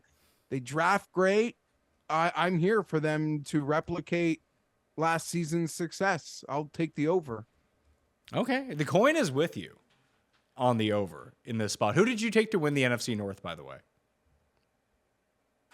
I'm taking the Packers. All right, so I'm betting them in real life. We have 3 separate picks. I think I might bet them. I'm going to pick. I'll see how low this Minnesota +275 for Minnesota. If that gets up to 3-1, I might jump on that. So it's over and over for Geoff and the coin. Under and under on Seattle for Tim and myself. The Rams. Tim, the floor is yours on the Rams. Of why you like them so much this year. So, do you want to give their stats? I mean, you can tell us how many games do you think they win. I think this is a 9-win team. Okay, and they're 6.5, so that's very over. Yeah, it is. I'll tell you what, and part of it is because the coach came back. I tell you what, I love that McVay came back to this team. I think that's a shot of energy. He's such a fantastic coach. He didn't quit on this team. They still have the best quarterback in the division. They still have the best receiver in the division. They still have, playmakers, on the offensive side of the ball. And then on defense, they have probably the best defensive player in football. They're not deep by no means. Everyone knows that this team is incredibly, first stringers and nothing. But the NFC is really weak. And I think Matt Stafford's going to come back and hit his stride. I think that Cooper Kupp is going to be, if I had the first pick in fantasy drafts, I'd take Cooper Kupp in every one of them and not look back. I think he's going to have a fantastic season. I just really like this Rams team. Their schedule is easy because of the poor play of the team last year. They've got an easier schedule. They still have they have players you can trust in the offense up and down the line, and a head coach that will always put them in the right situation to win. And we'll get them that extra 2%. I love this Rams team. In the sense of like the win total, like 9-8, they will be right there with San Francisco fighting for the division. Don't count them out. Don't count them out at all. I'm surprisingly more with Tim than you think, Geoff. I like the over on the Rams as well. And it's kind of predicated on Stafford coming back and not being hurt. If he's not hurt, I don't see why they can't be, with the schedule, playing Arizona twice. If we don't think that Seattle is going to be all that great, at least Tim and I don't, you do. So that changes the equation for you a little bit. Yeah, like 7-10, something like that. I could see that. No problem. Yeah, I mean, I've picked over on the first two, and I'm still tempted to go over here in some respects. I think their range of outcomes is wide. I don't know how wide it is. Like, they're not going to be 13-4. Okay, that is fair. Their ceiling is chopped off because they're not really deep enough. They do have a lot of holes. They haven't been able to restock because of how they sort of traded away for their glory, which all makes sense. But I just mean they can be like a wild card team, or they could be in the first overall conversation. And none of those outcomes would shock me. The first overall conversation comes from Stafford not being healthy. And like them calling it quits for him. I don't mean his career, but if he has something that happens, I mean, I think that's a fair question at this point. And he plays a 6-game season and he has to shut it down. On the flip side, to get Tim's juices going, if he is healthy, if he is on the field, if he's healthy enough to win games, he's arguably maybe the best quarterback in the conference. Mm-hmm. You can make the case. He and Hurts are right there with each other. If Stafford's healthy, and ready if to roll. Donald is healthy, then they get a play. They have an extra man on defense every play because he takes two and a quarter players. So they can disguise some of their problems in some respect, but there's a lot of unknowns that I don't really want to bet into. I'm going to take the over, though, because I believe that with McVay and Stafford, they'll be too competitive. And as an underdog, I love them in a week-to-week basis with like Stafford being healthy and just chucking that ball around the field. I think from an underdog perspective, they can make us some money on a weekly basis. We got to pick the right spots, though. How do you feel about 10-1 to win the division, Tim? I think those are slightly good odds. I think that they should win this division 25% of the time. So, Pat, yeah, where do you stand? Not to take the total different direction, but Tim led us here in my home league. That's really all I care about. I have the 4th of 10 picks. I think I will be able to see Cooper Kupp. He's the guy that I want to take, even over Austin Eckler. Where do you have him ranked with the YRs? Well, WR for one thing. I have him as the number 3 overall player, wide receiver 2. Yeah. If Stafford's healthy, McVay's such a genius with calling the plays that they're gonna eat. You have to at least Kupp will. You have to remember too, Kupp's coming off a pretty bad injury. Oh yeah, sure. ACL. Here I'm just betting on the come completely. That's what I'm recommending. Yeah, like that's an expression. Betting on the bet come? on the come. To bet betting on the come. He's betting on the come. Is an expression. He's waiting for this offense to blast. This is a family program, Yeah, Tim. Tim. We can't air this on TV. We can't air this on the internet now. You sicko. People are terrible. It's a I thought you meant like on the come up. Yeah. No, it's a horse racing expression. He just wants to bet the come, take the facial, have the money. He'll be good to go.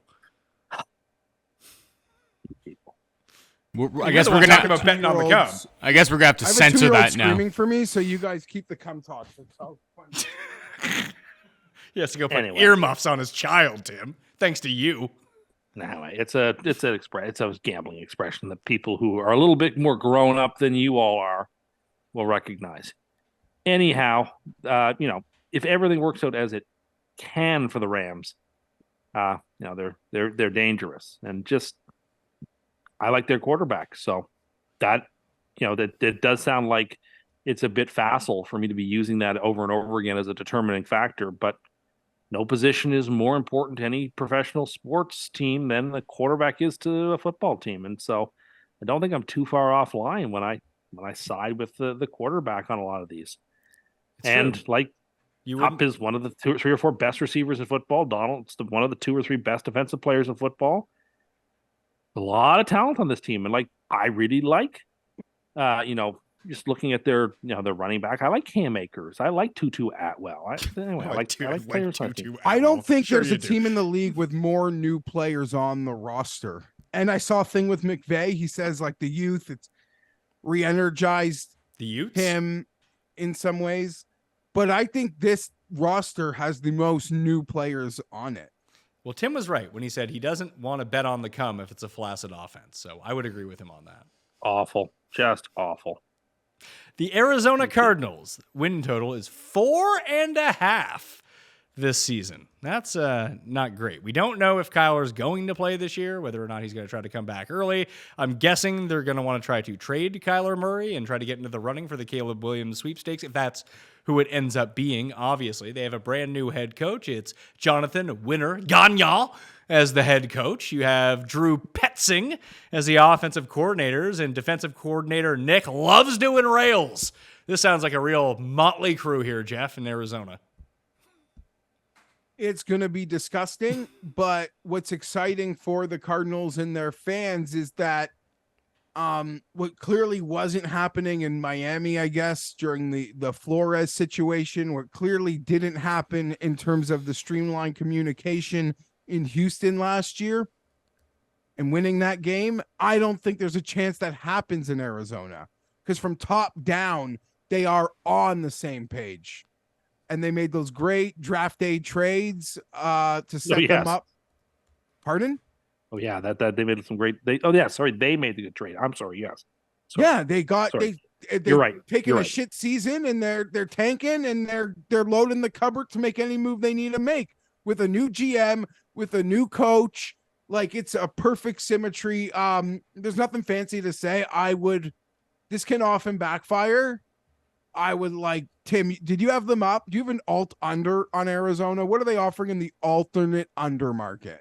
I will tell you right now. You can get them You get them 3.5. You can get them at plus 150. 2.5. You can get them at plus 290. I think that's a good bet. I don't see 3 wins on this schedule.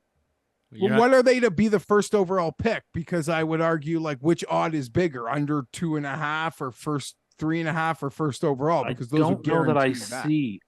fewest wins. That would be the same as first overall pick. Plus 220 fewest wins. Yeah, for plus the Cardinals. 220. So, pretty significantly. I mean, like that's such short odds. I mean, you might as well play them. They're only plus 1,600 to be 0-17. I don't No, think they're not going 0-17. It's hard. It's hard to go 0-17. Yeah, they'll catch someone. They'll catch someone. They are plus napping. 400 to be the last team to win a game. I mean, That's not a bad way to I go. think that I wouldn't say it's their most winnable game, but I think that their best chance for a win, and I might bet them money line, is week 1 against Washington.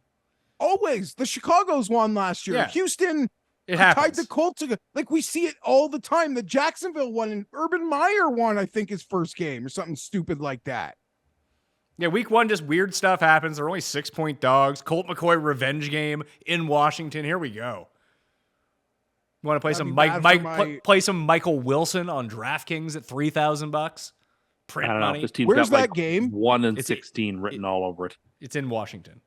Okay, I hope you are right, Pat, because that would eliminate like 85% of eliminators. Yeah, I'm Or not. maybe not I, that many. I am not. Oh, by the way, I might have like a super secret, not so secret now that I'm talking about it, big ass survivor pool to play in for people this year. Let's dance. Yeah, I got to get all the confirmation done, but it's looking pretty good at the moment. Tim can go undefeated and win some money this time. He'll win money this time. It'll be great. He'll take Washington week 1 and they'll lose. I would not do that week 1. That seems like if you're taking the Commanders week 1 in your survivor pool, you're just asking to lose. When else are you going to take them? I don't know, but you ain't taking them week 1. That's going to be the No, it's argument. not the most. The most. It won't be the most popular. The The Ravens are Ravens. like 9-point favorites. The Ravens will be the most by far the most popular. They might be Ravens they might Tennessee. They might be the most popular, but a lot of people will take the Commanders because I think they're the second biggest favorites in week 1 after actually the Chiefs are 6.5 points. But people aren't going to use the Chiefs against the Lions. They'll wait for the Chiefs in a better spot. They're like, when else would I use it? It's the Seahawks and the Commanders. One of those two teams are going to fuck you in week 1 survivor.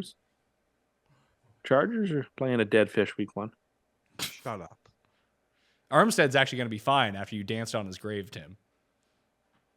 I did no such thing. Geoff just mentioned it, and I said I didn't take the bait.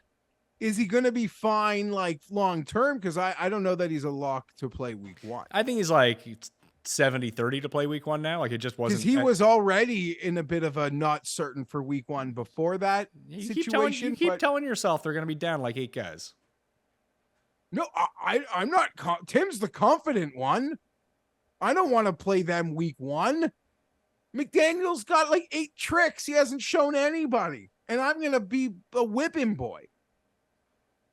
Are you surprised? I guess Burrow's not playing week 1, right? Or is he playing week 1? It's undetermined, and I don't think we'll know even into the week 1 pre-week 1. I don't think we're going to know till pretty much the gun. I think we're at a 1.5 point spread, Pat. It's a 1. The bettors It's 1. are 1. The bettors are under the impression he will not play. I think he's playing. And we'll get to it on the AFC show, but there's a lot of market love for the Browns to be a team. Team Tugs. Also. But we'll get to that. But I can't support them. Their quarterback's terrible.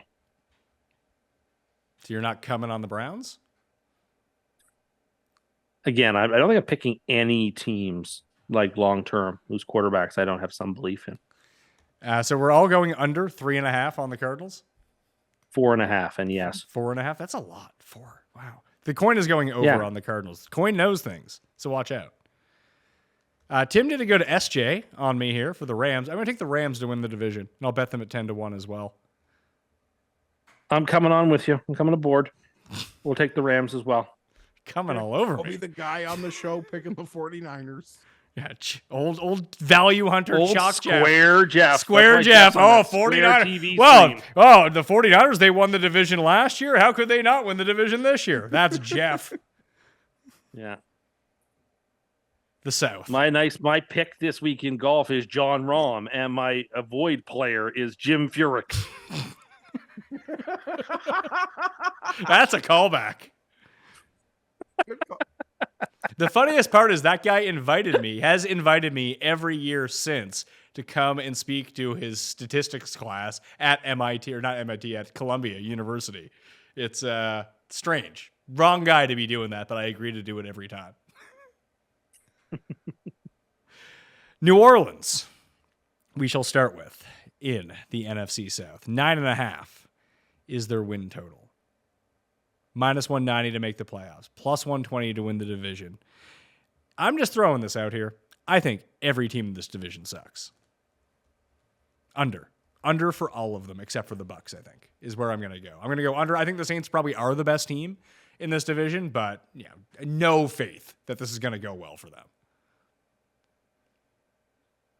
Jeff will love the Saints. You want to go, Jeff? Because Jeff picks Because the I Saints. love the Saints. I love the Saints. So maybe Jeff wants to go first. Jeff I loves the loved them Saints. last year. Yeah. We did that weekly futures contest. I kept going back to the Saints. I still, outside of the Chargers, the game that traumatized me the most last year would be that Saints-Bucks primetime game that Dennis Allen shat down his leg. I don't know. They have a quarterback they can trust. That's the veteran talent on defense. I mean, like they're obviously the best team on paper in the division. I'm not picking them over though. I'm not. Oh, okay. I don't care. I'm very surprised to hear that. Well, I don't. Last year was a bit of a different dynamic. I'm not a Derek Carr guy either. Like you're not gonna get Derek Carr and think you're impressing me. Jameis has looked good in the preseason.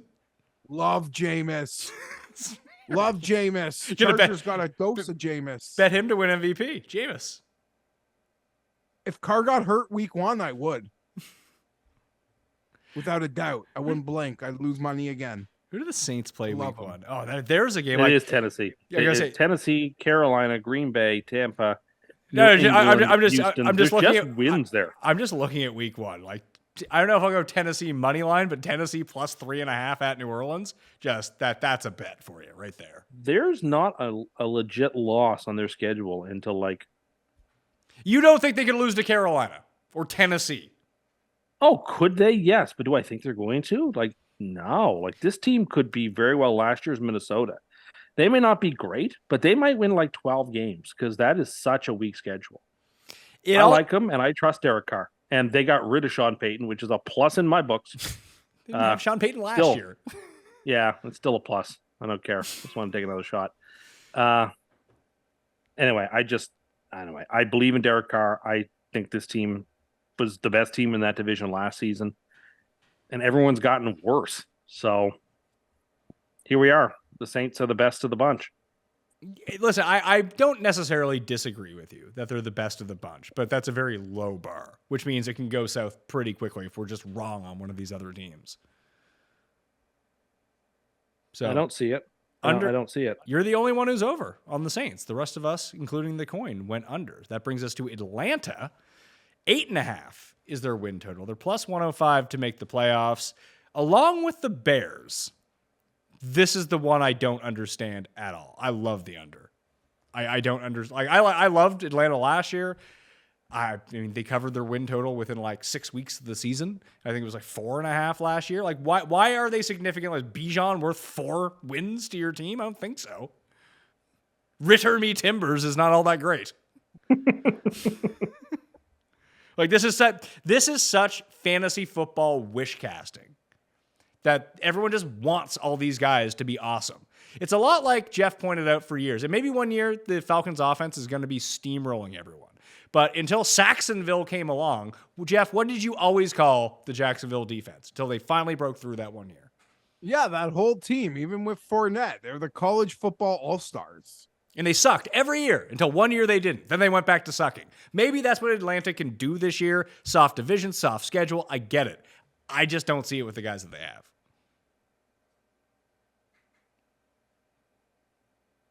This is when you talk. Okay, I didn't know if it was me or Tim. Everyone loves them. I'm not nearly like where other people are. I don't want to invest in them in futures markets. I don't trust them. But at the same time, it does seem like the situation and the stars are kind of aligning for them in some respects. So I am totally sitting on the fence with this football team right now, but I'm super excited to watch them.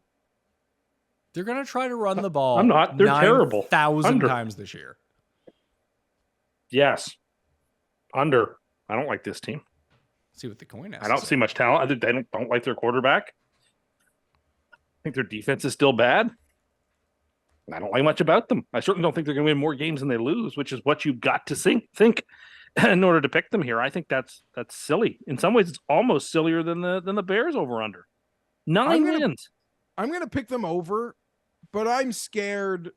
I'm scared fading their momentum, and I'm scared backing their momentum. I'm such a bitch with this team, I guess.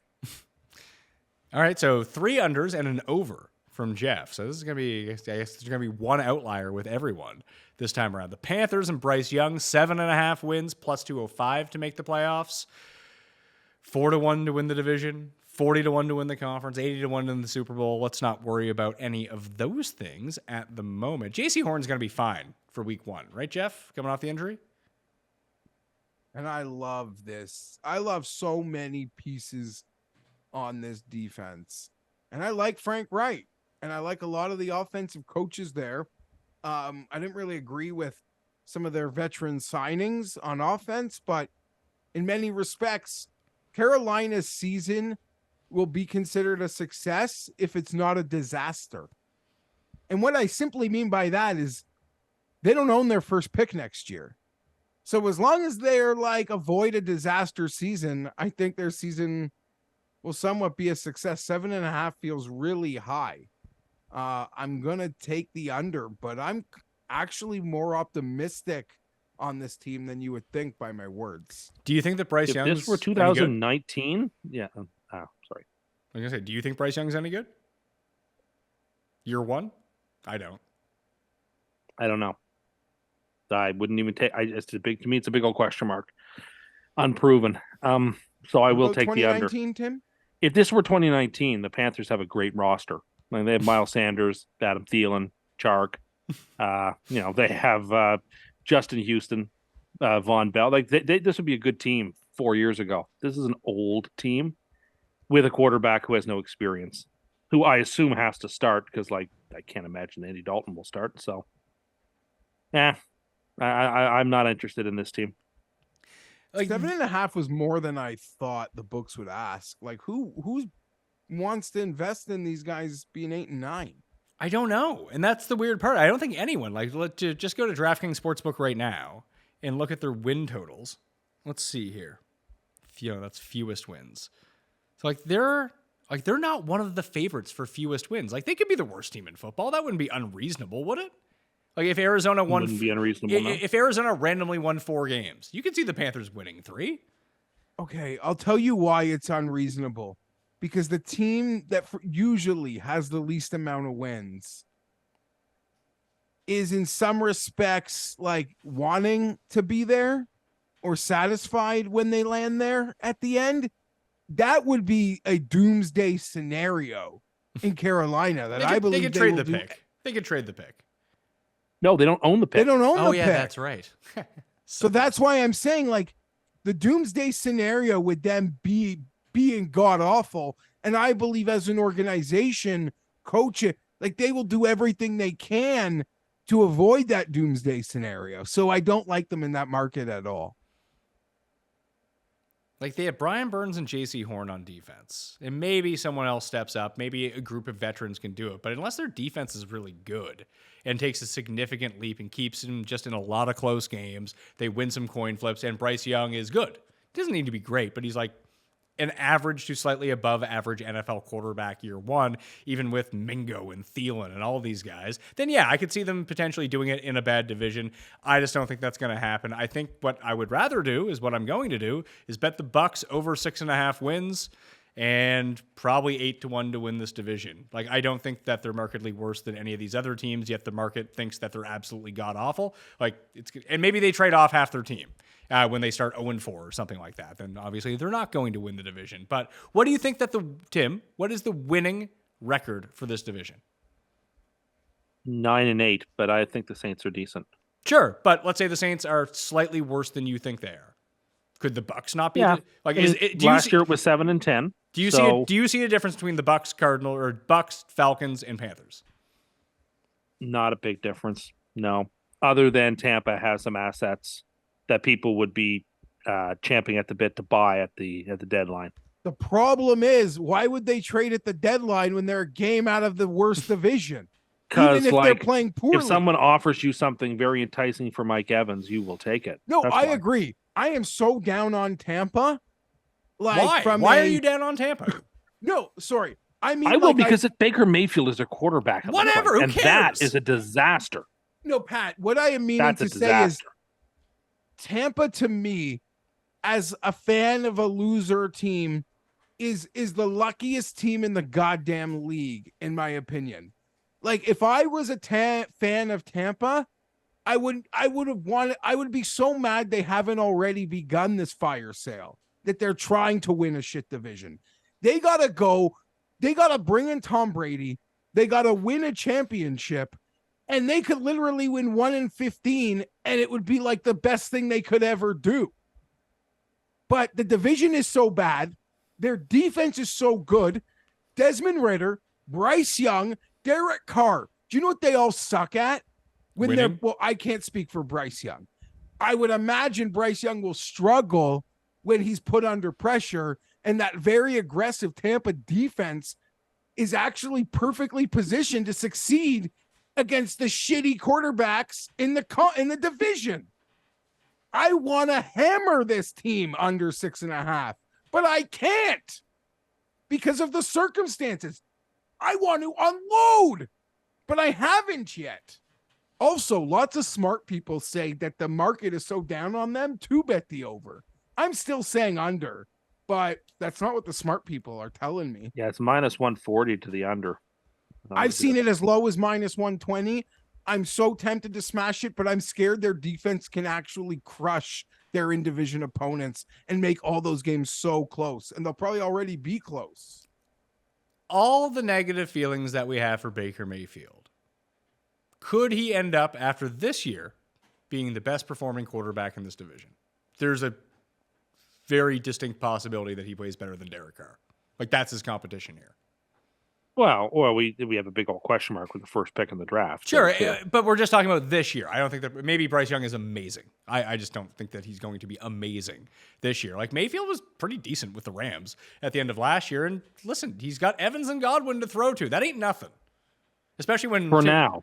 Sure. Although both those guys also love getting hurt in Sure. addition to being trade commodities. So, I mean, I understand what you're saying, but I just think you're going to have the rug pulled out from underneath you if you play Tampa. Well, but, I'm not too concerned about betting them 8-1 to win the division. If the rug gets pulled out on me and they're terrible, like whatever. But I think that they are just as live to win this division as any of the other teams.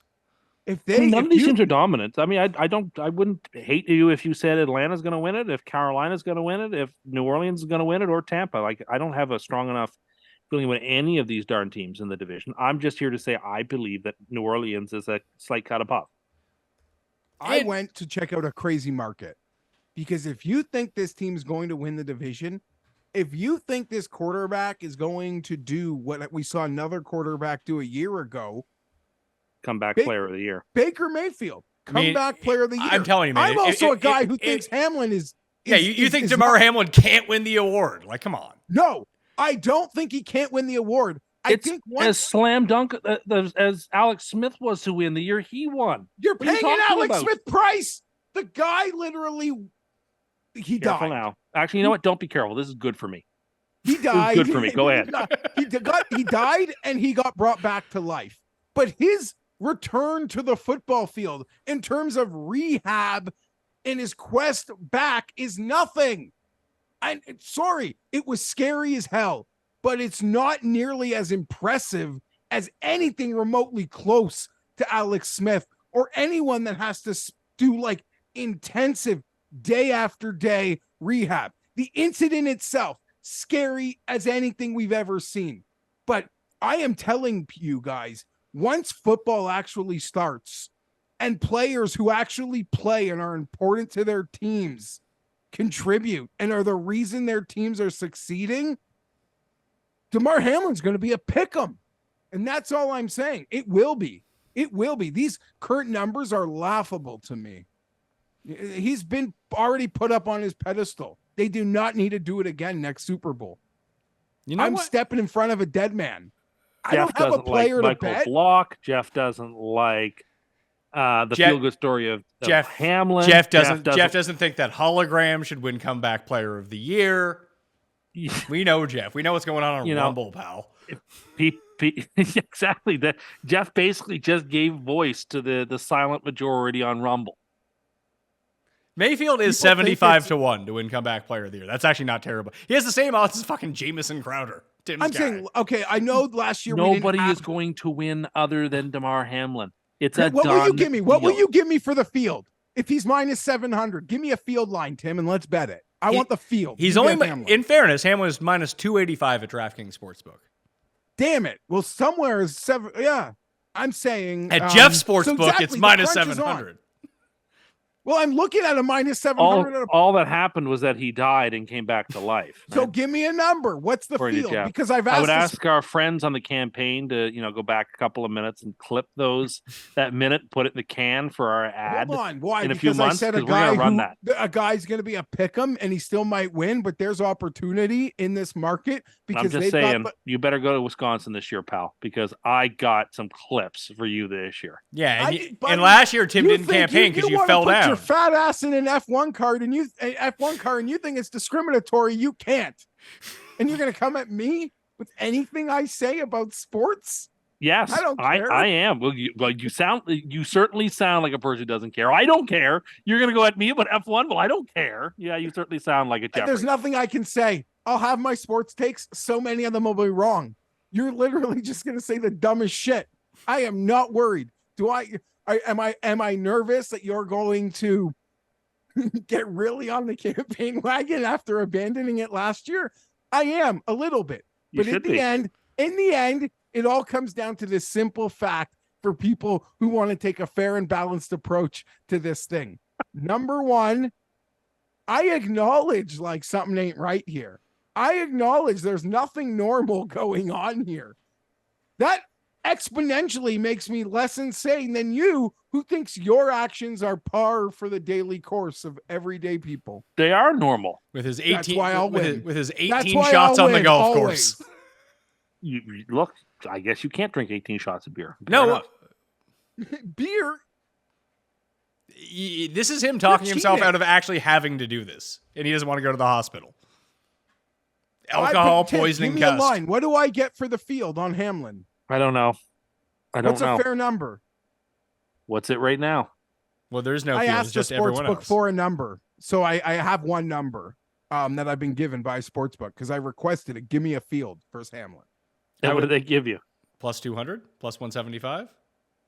Plus 250. That's a good number. Not at the book where it was minus 700 that he would win, but at minus 285 that he would win. Plus 250 is a reasonable number to get for the field. I don't know. Jeff is so Jeff He's a is intimidating me rotational again. safety. Jeff's confidence intimidated me out of a bet. Just the way he intimidated me out of the Finau bet, and I would have won it. Now he's intimidating me out of this bet. My confidence is that this thing is going to be like a head-to-head race with players who actually play and are important to their team, who actually recovered from something, and a guy who sorry, I take that. Oh, back. Jeffrey. I Oh, Jeffrey. just mean it's an Alex Smith price, Beep, but it is beep, not an beep, Alex Smith beep, situation. Beep, beep. That's a talk backing up.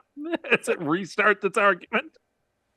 It's not an Alex Smith situation. You're paying an Alex Smith price. That is really the core of my argument. I will take the Bucks to win the NFC South. Jeff, who are you taking? I pussyfooted around, but I'm gonna ride the public wave. I hate them all, but give me Atlanta. All right, and Tim, you're taking New Orleans? Yep. And did you go over or under 6.5 wins for the Bucks? Under. So I'm the only one on the over. So there's a division where there's just one outlier for each of the teams going the opposite way. So maybe we can all be right on our little silos here on each of them. I So, actually like that you've talked me into Baker, like doing what Gino did. there we are. Hero of the year, Baker Mayfield. He actually's come back from something. For being bad. Well, Yeah, okay, Came now back from that's being- also he came Far back more from being impressive, cut. far more impressive than DeMar Hamlin. No, you're right. He doesn't check the most important box. Like he wasn't hurt. It was just bad or benched. But with that award, it's just, yes, I am picking on a dead man in a narrative-based award. But here's the thing. I also haven't made a bet in the market other than wanting to bet the field. I just feel like as a football fan, you can take them being so wrong on the favorites price and you can identify who you think might give yourself an opportunity. It's time for our NFC Championship picks. Who over who this season in the NFC? I feel like Tim is going to say Detroit over Dallas. Would I be correct? You have hit it, sir. That's based on what you've said on this show. That would be what what that comes out to. I don't know who I'm going to pick. I don't want to take anyone in the South. I'm not gonna pick Tampa in this situation. I'll go. Do I want to put the Rams in there? Get rammed, pal. Rampede 2.0. I'll go. I mean, I just think Philly's going to win it again. I'll go Philly over the Rams. Why not? Philly over you know what? Philly over Minnesota is what I will take in the NFC Championship game. Geoff? Okay, so we are kind of on the same level here, Pat. I have gone Philly over Green Bay. I love that roster. Jordan Love is going to be good. They'll be fine. They're going to the playoffs. Green Bay to make the playoffs. All three of us have an NFC North team in the championship game. To watch it beat the Bears. Awesome. Fields probably cash that MVP bet if they make the NFC Championship game. Well, they don't. I love that. That is them. so cool that we all picked a different team from a shitty division. What were you going to say, Tim? The MVP is decided by the end of the regular season. Yeah, so but that would mean that, that would mean that the Bears made the playoffs, which is probably good enough. Maybe. Not if Aaron Rodgers throws for like 49 touchdowns. 49 touchdowns? Wouldn't even be the most in NFL history. Is that what you're setting? The over-under is 48.5 for Aaron Rodgers touchdowns Just for me? saying, when you've got Garrett Wilson and Alan Lazard and You just had Alan Lazard. Yeah, but it basically is his number one option, not the number two option. And I think we're going to bring. I would not be surprised at all if Mike Evans or Chris Godwin came aboard at the trade dedeline. What happened? Bakhtiari comes in there to play on the line. Like it's just the things could be real special when they get Mike Evans, Godwin, and Bakhtiari to add. To the one. team. They would only get one up. or the other. You told me last year that Corey Davis is like a top 10 receiver in football. Now he's just trash. The number one most shocking story to me in the NFL is that Corey Davis was not cut. But they just decided to just carry his cap room for reasons unknown. Good for him. Maybe they too believe like you. Maybe they too believe like you that he's a top 10 receiver in football. I'm sure Aaron must be a fan because I'm sure he has a lot of input on these things. Green Bay to win the NFC is 30-1 on DraftKings. I'm going to make that bet. I think we're getting a bit too lively. I'm crazy. Yeah, you're right. But what I do like is that this podcast is officially and categorically anti-San Francisco. No, all three of us didn't put San Francisco in any of the two championship spots. Well, that's because I bet you 95+% of podcasts that would do this, somebody would have San Francisco in their final two. We didn't. We're against San Francisco. Okay, but I would say by default, I like a lot of people who I guess are put in the spot we are like. I picked the obvious team and I wanted to be a little bit different with a second team. Like I wanted the team that I want to make a call on. If you're saying like for my kids' lives, I'll pick San Francisco versus Philly. Yeah, and Geoff and I both went over on San Francisco 10.5 wins. No, this show is anti-49ers. It sounds like you're pretty anti-49ers. I want the 49ers, like I said, to go to the championship game. Like you're against the Niners too. I just wanted. I did not. San pick Francisco the Rams. fans are upset. I didn't pick the Rams to go to the championship game.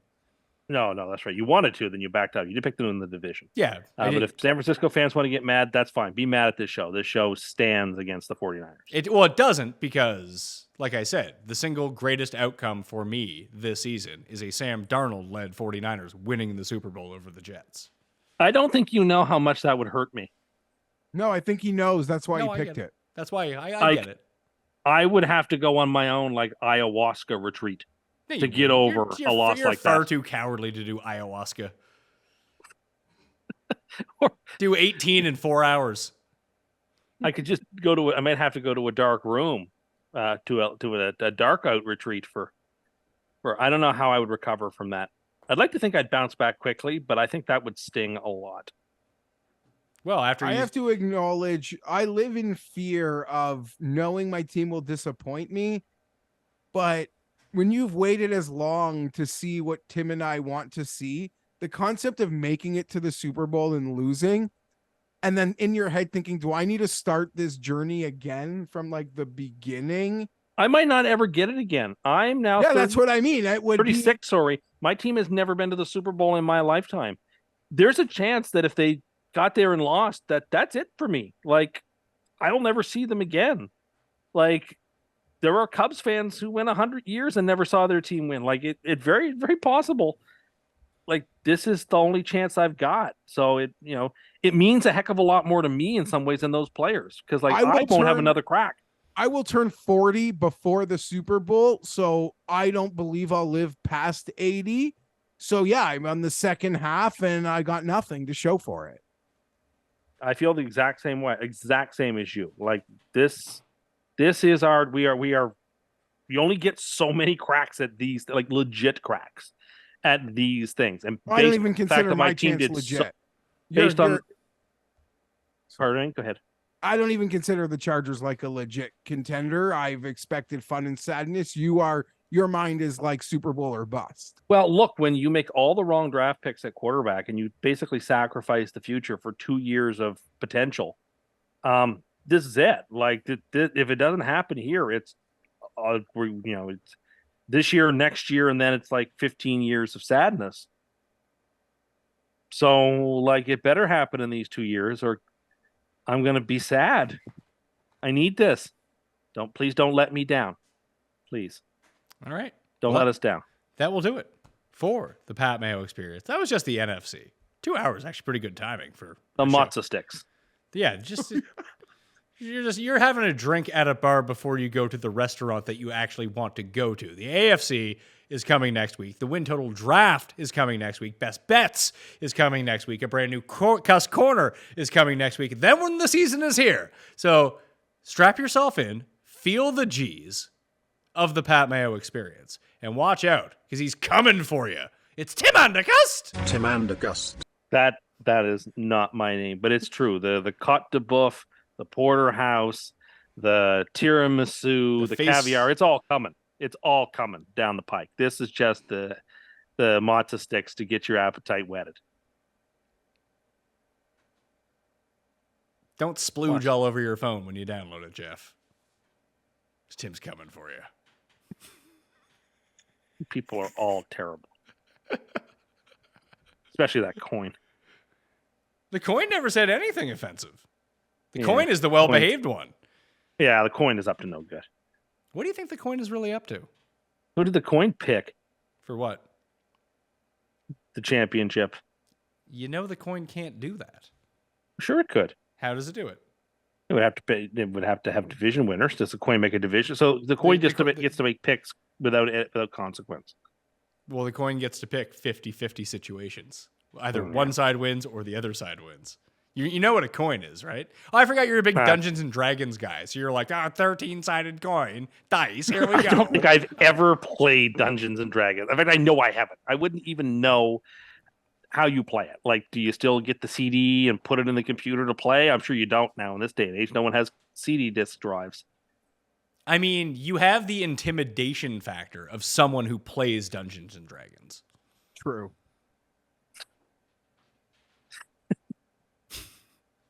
That will do it on the show. Smash the like. And in the comment section, you can either give me your favorite bet for the NFC or sell Tim on why he should have an air fryer, like we all tried to do. I don't need an air fryer. Earlier on in the course of this show. Smash like and you sub guys to the enjoy channel. your air fryer. Well, you are here. I want to thank everyone for watching. I'm Pat Mayo. I'll see you next time. I mean, you go ahead. You enjoy your air fryers. You have fun with them. You tell everybody how could I live I've had two forms of my life, pre-air fryer and post-air fryer. You go ahead and make it sound like it's this like life-changing thing. I have an oven. I have a microwave. I have a wok to fry things in. Somehow, I guess I'll manage to get by like the homesteaders of years past and my grandmother and mother and everyone. Like 99% of people have never had an air fryer, but of course I've got to have an air fryer to change my whole life. When you get an air fryer, you're going to talk about how great it is. No, I don't think I will. I can't see the circumstance where I would have an air fryer. I just want to go home and see my kids. All right, fine. Sorry, I apologize. Just now. Grinds my gears. Mayo experience. It's really quite nice. Yeah, I know. Had you never been there before? I hadn't been there in a very long time. If I had been there before, that's for sure. I like the saltwater pool. The Weg, what is it? The Lotic? The Wegwoltic. Wegwoltic, yes. Yeah. Clay tennis court. See, that's the way to play tennis. Sounds like you need to upgrade your dream home. Get a clay tennis court in there. Well, it's really sweet. They have like saltwater swimming pools and freshwater pools. You can sail if you want to. You can take any of their sailboats out on the arm if you want. Like, I wouldn't hesitate to hop into a sailboat. Really? You wouldn't hesitate to hop into a sailboat despite not knowing how to sail a boat? I know which way is port and which way is starboard. That's it? That's all you need to know? You're good to go. I know how to get yourself a lee and a lit and stuff like that. All right. Sounds like you have all the angles covered here. Well, I am a master angler. But you're afraid of fish. Well, yeah, it's separate. So no new haircut for the trip. I'm hoping it'll get rescheduled tomorrow or Wednesday, but I'd like a new haircut. Why am I all of a sudden getting Twitter notifications? Question, why don't you just go to a different barber? It's one of these things. It's like a close family friend? Sort of. Not a close family friend, but it's someone who's been cutting my hair for a while, and it would just be weird if I didn't go to her. She does a good job. She doesn't charge a whole lot, so it's one of these things. How much you paying for a haircut these days? $20. No, that's not bad. No. So. That's very cheap, actually. Look, you're telling me. Oh, I already opened that. Let's get this stuff open. The win totals.